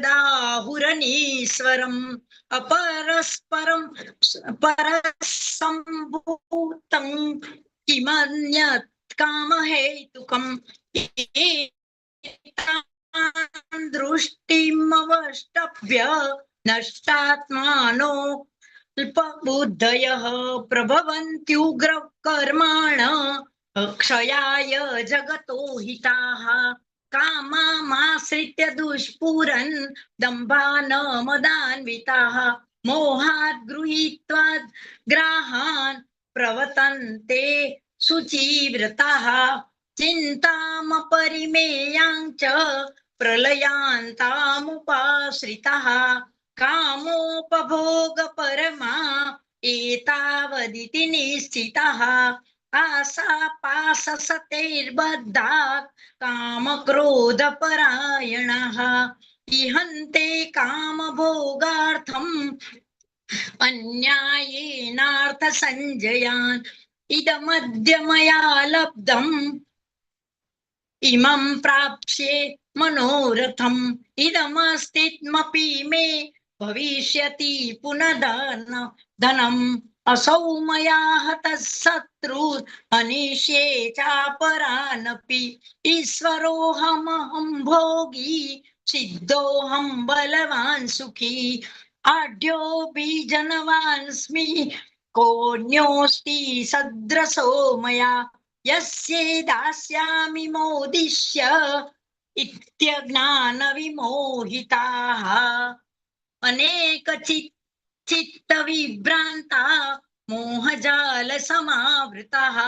प्रसक्ताः कामभोगेषु पतन्ति नरकेषु च आत्मसम्पाविता स्तब्धा तन्मानमदान्विताः यजन्ते नाम यज्ञैस्ते दम्भेन विधिपूर्वकम् अहङ्कारं बलं दर्भं कामं क्रोधं ससंश्रितः मामत्परदेहेषु प्रदिशन्तोऽभ्यसूयकाः तान् हन्ति सतः क्रूरान् संसारेषु नराधमा क्षिपाम्यजस्रम शुभान् आसुरीष्येव योनिषु आसुरी योनिमापन्ना मुडा जन्मनि जन्मनि माम प्राप्यैव कौन्तेय ततो यान्यत् धर्मां गतिम् त्रिविधं नरकस्येद्यन्गारन्नाशनमात्मनः कामः क्रोधस्तथा लोभस्तस्मादेतत्त्रयं त्यजेत् एतैर्विमुक्तः कौन्तेय तमोद्वारे स्त्रीभिर्नरः आयरत्यात्मनः श्रेयस्ततो याति परां गतिम् यशशास्त्रविधिसृज्य वर्तते कामकारतः न स सिद्धिमवाप्नोति न सुखं न परां गतिम् तस्मात् छात्रं प्रमाणन्ते कार्याकार्यव्यवस्थितौ ज्ञात्वा शास्त्रविधानोक्तं कर्म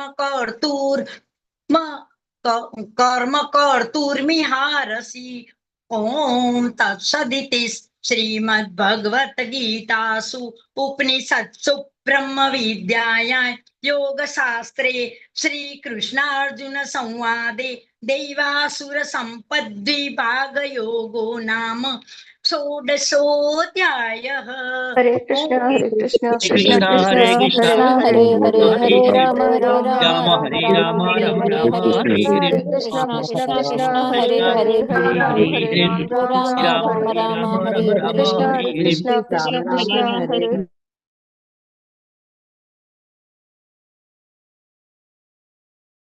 ओम नमो भगवते वासुदेवाय। ओम नमो भगवते वासुदेवाय।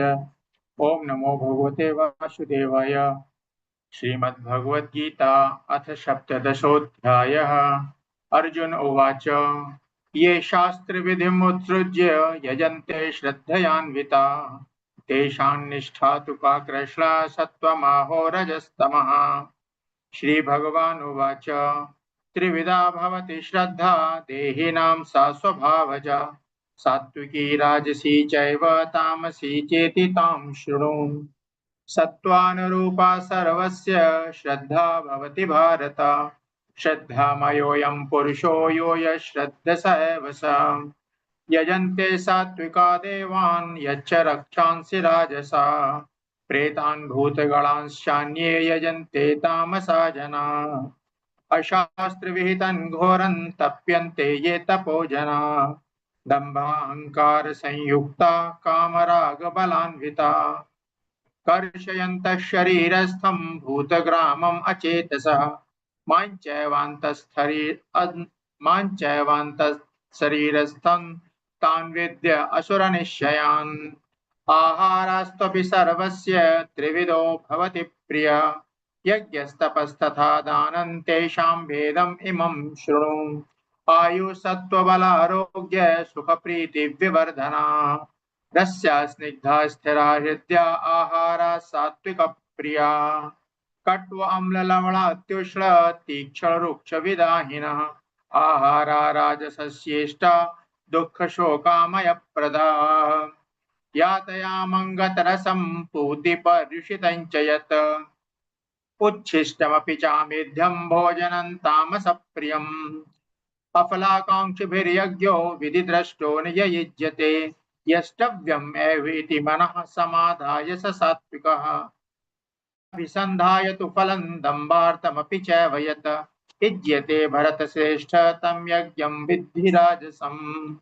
विधिहीनम् असृष्टान्नं मन्त्रहीनमदक्षिणम् श्रद्धाविरहितं यज्ञं तामसं परिचक्षते।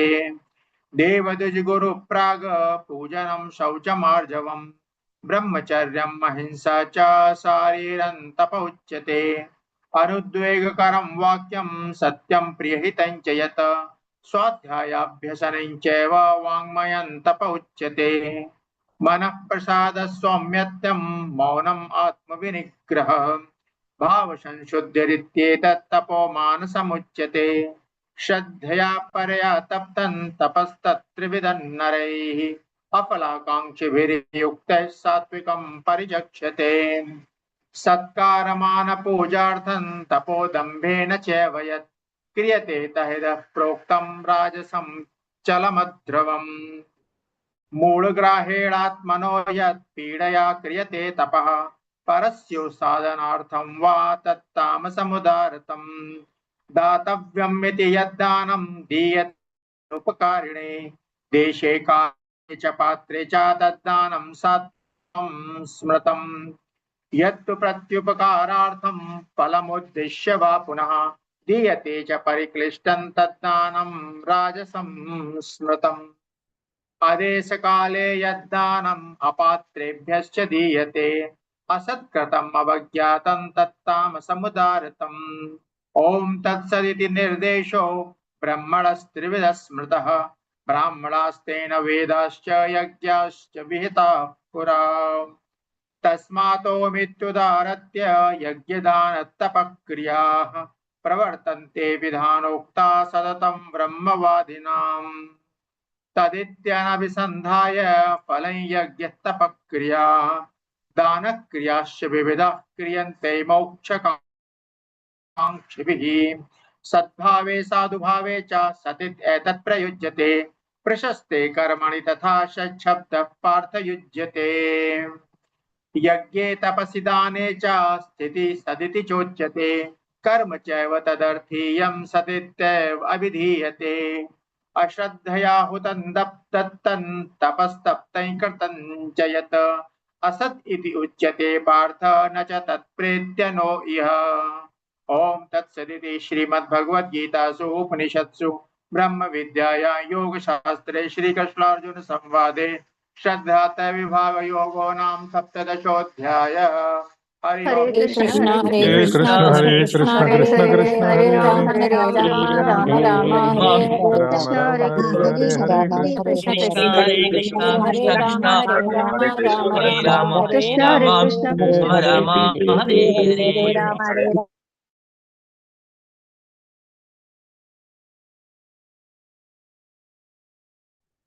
ॐ श्री परमात्मने नमः। च सन्न्यासस्य महाबाहो तत्त्वमिच्छामि वेदितुम् त्यागस्य च हृषीकेश पृथक् केशिनिषूदन। श्रीभगवानुवाच काम्यानां कर्मणान्यासं सन्न्यासं कवयो विदुः सर्वकर्मफलत्यागं प्राहुस्त्यागं विचक्षणाः। त्याजन्तोषवदित्येके कर्म प्राहुर्मनीषिणः यज्ञदानतपः कर्म न त्याज्यमिति चापरे। निश्चयं शृणु मे तत्र त्यागे भरतसत्तमा त्यागो हि पुरुषव्याघ्रत्रिविधः सम्प्रकीर्तितः यज्ञदानतपः कर्म न त्याजं कार्यमेव तत् यज्ञो दानं तपश्चैव पावनानि मनीषिणाम् एतान्यपि तु कर्माणि सङ्गं त्यक्त्वा फलानि च कर्तव्यनीति मे पार्थ निश्चितं मतमुत्तमम्। नियतस्य तु सन्न्यासः कर्मणो नोपपद्यते मोहात् तस्य परित्यागस्तामसः परिकीर्तितः। दुःखमित्येव यत्कर्म कायक्लेशभयात् त्यजेत् स कृत्वा राजसं त्यागं नैव त्यागफलं लभेत्। कार्यमित्येव यत्कर्म नियतं क्रियतेऽर्जुन सङ्गं त्यक्त्वा फलं चैव स त्यागः सात्विको मतः।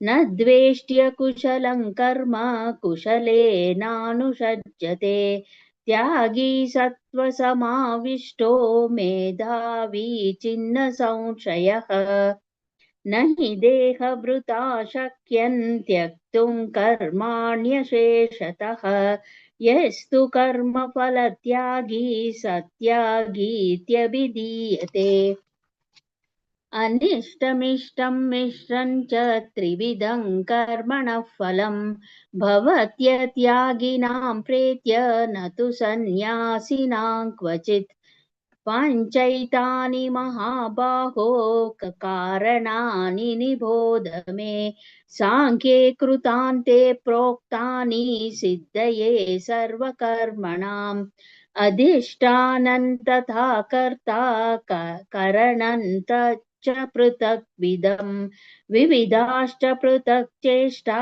दैवं चैवात्र पञ्चमम् शरीरवाङ्मनोभिर्यत् कर्म प्रारभते नरः न्यायं वा विपरीतां वा पञ्चैते तस्य हेतवः तत्रैवं सति कर्तारम् आत्मानं केवलं तु यः पश्यत्यकृतबुद्धित्वान् न स पश्यति दुर्मतिः यस्य नाहङ्कृतो भावो बुद्धिर्यस्य न लिप्यते हत्वापि स इमान् लोकान् न हन्ति न निबध्यते ज्ञानैर्ज्ञेयं परिज्ञाता त्रिविधा कर्म चोदना करणं कर्म कर्तेति त्रिविधः कर्म संग्रहः ज्ञानं कर्म च कर्ता च त्रिदैव गुणभेदतः प्रोच्यते गुणसङ्ख्याने यथा वच्छृणुतान्यपि सर्वभूतेषु येनैकं भावमव्ययमीक्षते अविभक्तं विभक्तेषु तज्ज्ञानं विद्धि सात्विकम्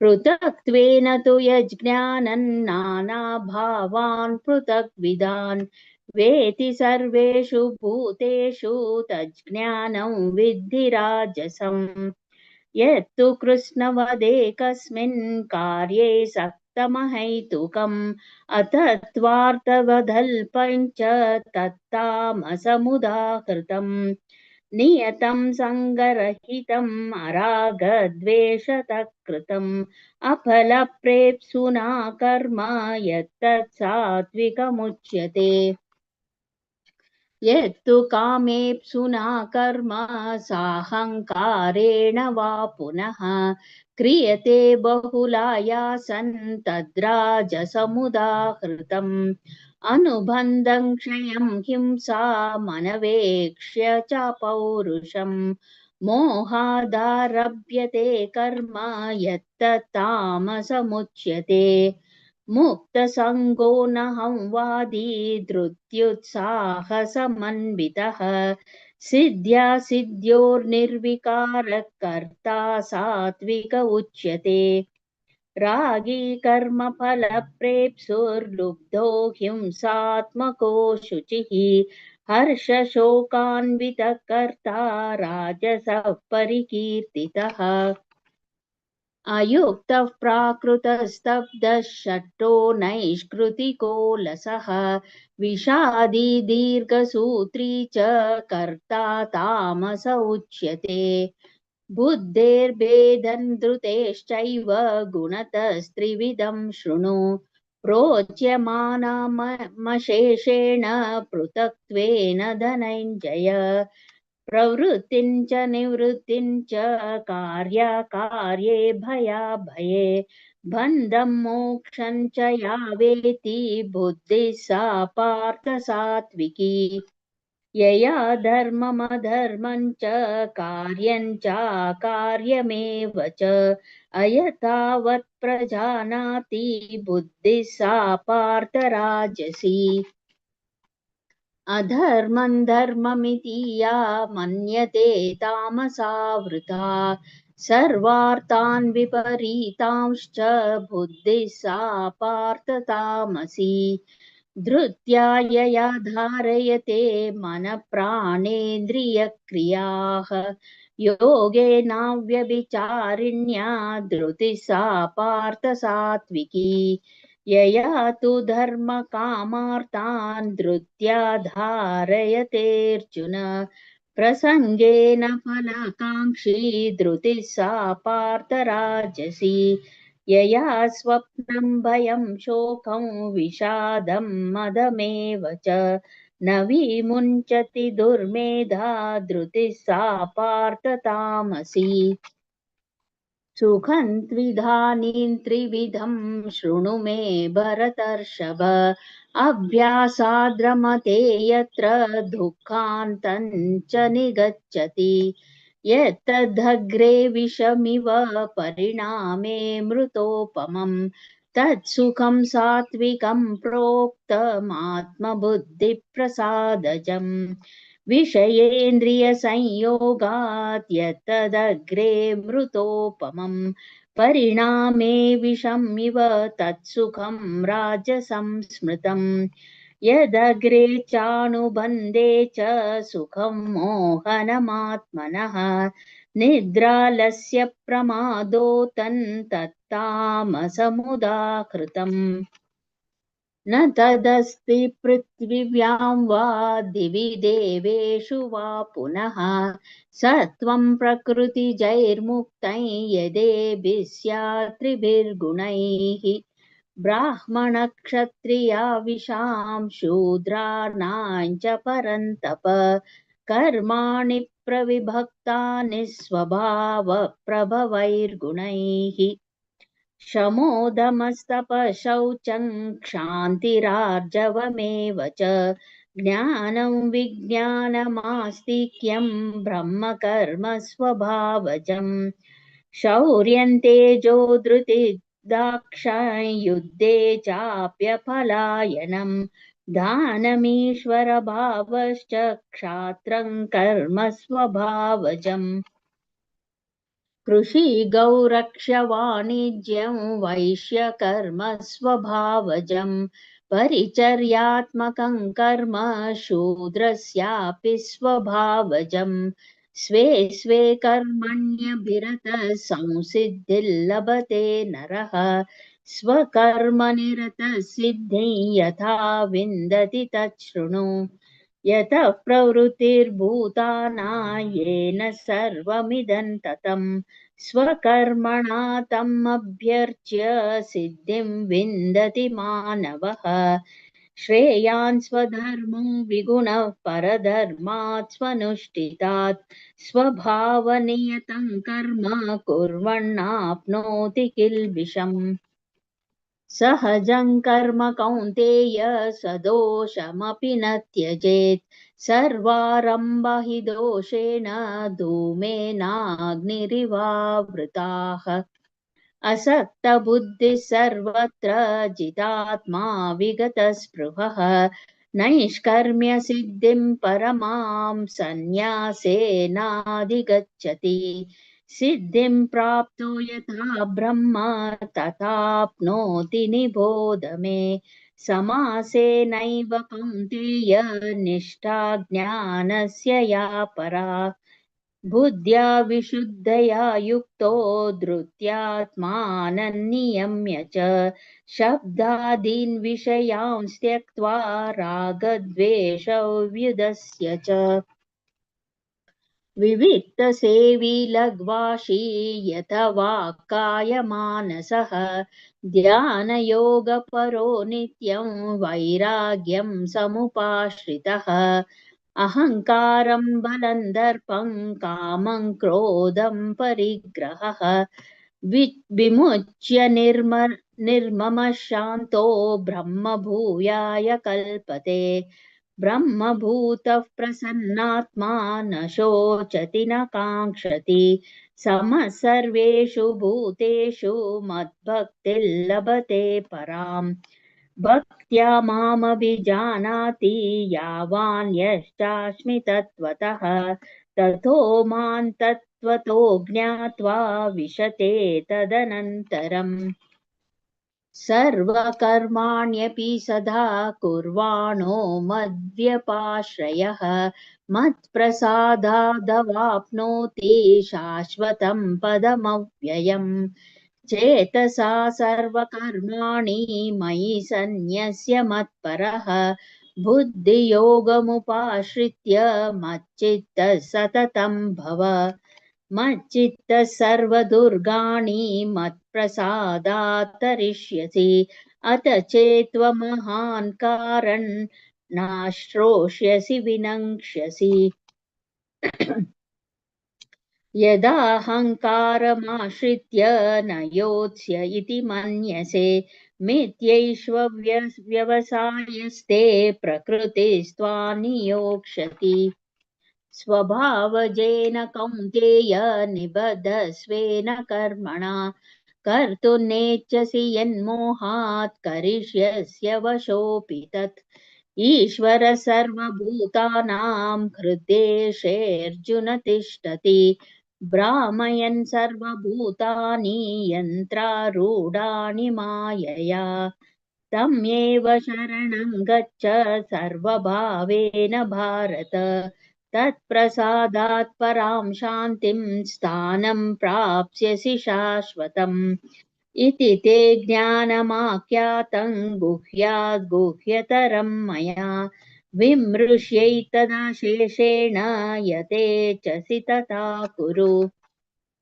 सर्वगुह्यतमं भूय शृणु मे परमं वचः इष्टोऽसि मे दृढमिति ततो वक्ष्यामि ते हितम् मन्मना भव मद्भक्तो मद्याजी मां नमस्कुरु मामे वैष्यसि सत्यन्ते प्रतिजाने प्रियोऽसि मे सर्वधर्मान् परित्यज्य मामेकं शरणं व्रज अहं ताः सर्वपापेभ्यो मोक्षयिष्यामि मा शुचः इदं ते नातपस्काय न भक्ताय कदाचन न चाशुश्रूषवे वाच्यन्न च मायोऽभ्यसूयति या इमं परमं गुह्यं मद्भक्तेष्वभिधास्यति भक्तिं मयि परां कृत्वा मामे वैष्यत्य संशयः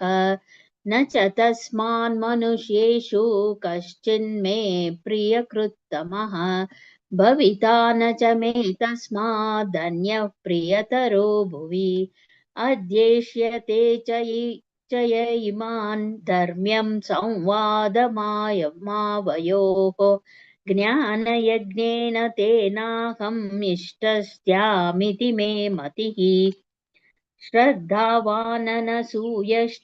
शृणुयादपि यो नरः सोऽपि मुक्तः शुभाल्लोकान् प्राप्नुयात् पुण्यकर्मणाम् कच्चिदेतच्छ्रुतं पार्थ त्वय्यैकाग्रेण चेतसा कच्चिज्ञानसम्मोहः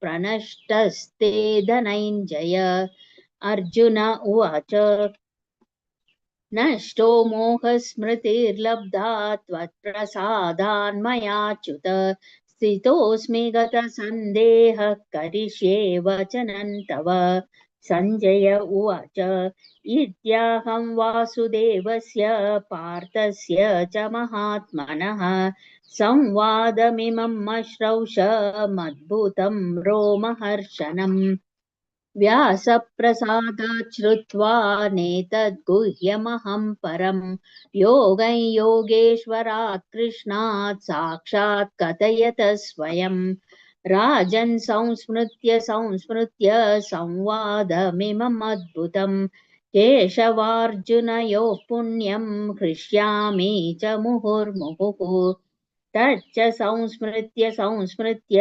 रूपमत्यद्भुतं हरेः विस्मयो मे महान् राजन् हृष्यामि च पुनः पुनः यत्र योगेश्वर कृष्णो यत्र पार्थो धनुर्धरः तत्र श्रीर्विजयो भूतिर्ध्रुवा नीतिर्मतिर्मम यत्र योगेश्वर कृष्णो यत्र पार्थो धनुर्धरः तत्र श्रीर्विजयो भूतिर्ध्रुवा नीतिर्मतिर्मम यत्र योगेश्वर कृष्णो यत्र पार्थो धनुर्धरः तत्र श्रीर्विजयो भूतिर्ध्रुवा नीतिर्मतिर्मम ॐ तत्सदिति श्रीमद्भगवद्गीतासु उपनिषत्सु ब्रह्मविद्यायां योगशास्त्रे श्रीकृष्णार्जुनसंवादे मोक्षसंन्यासयोगो नाम अष्टादशोऽध्यायः। हरे कृष्ण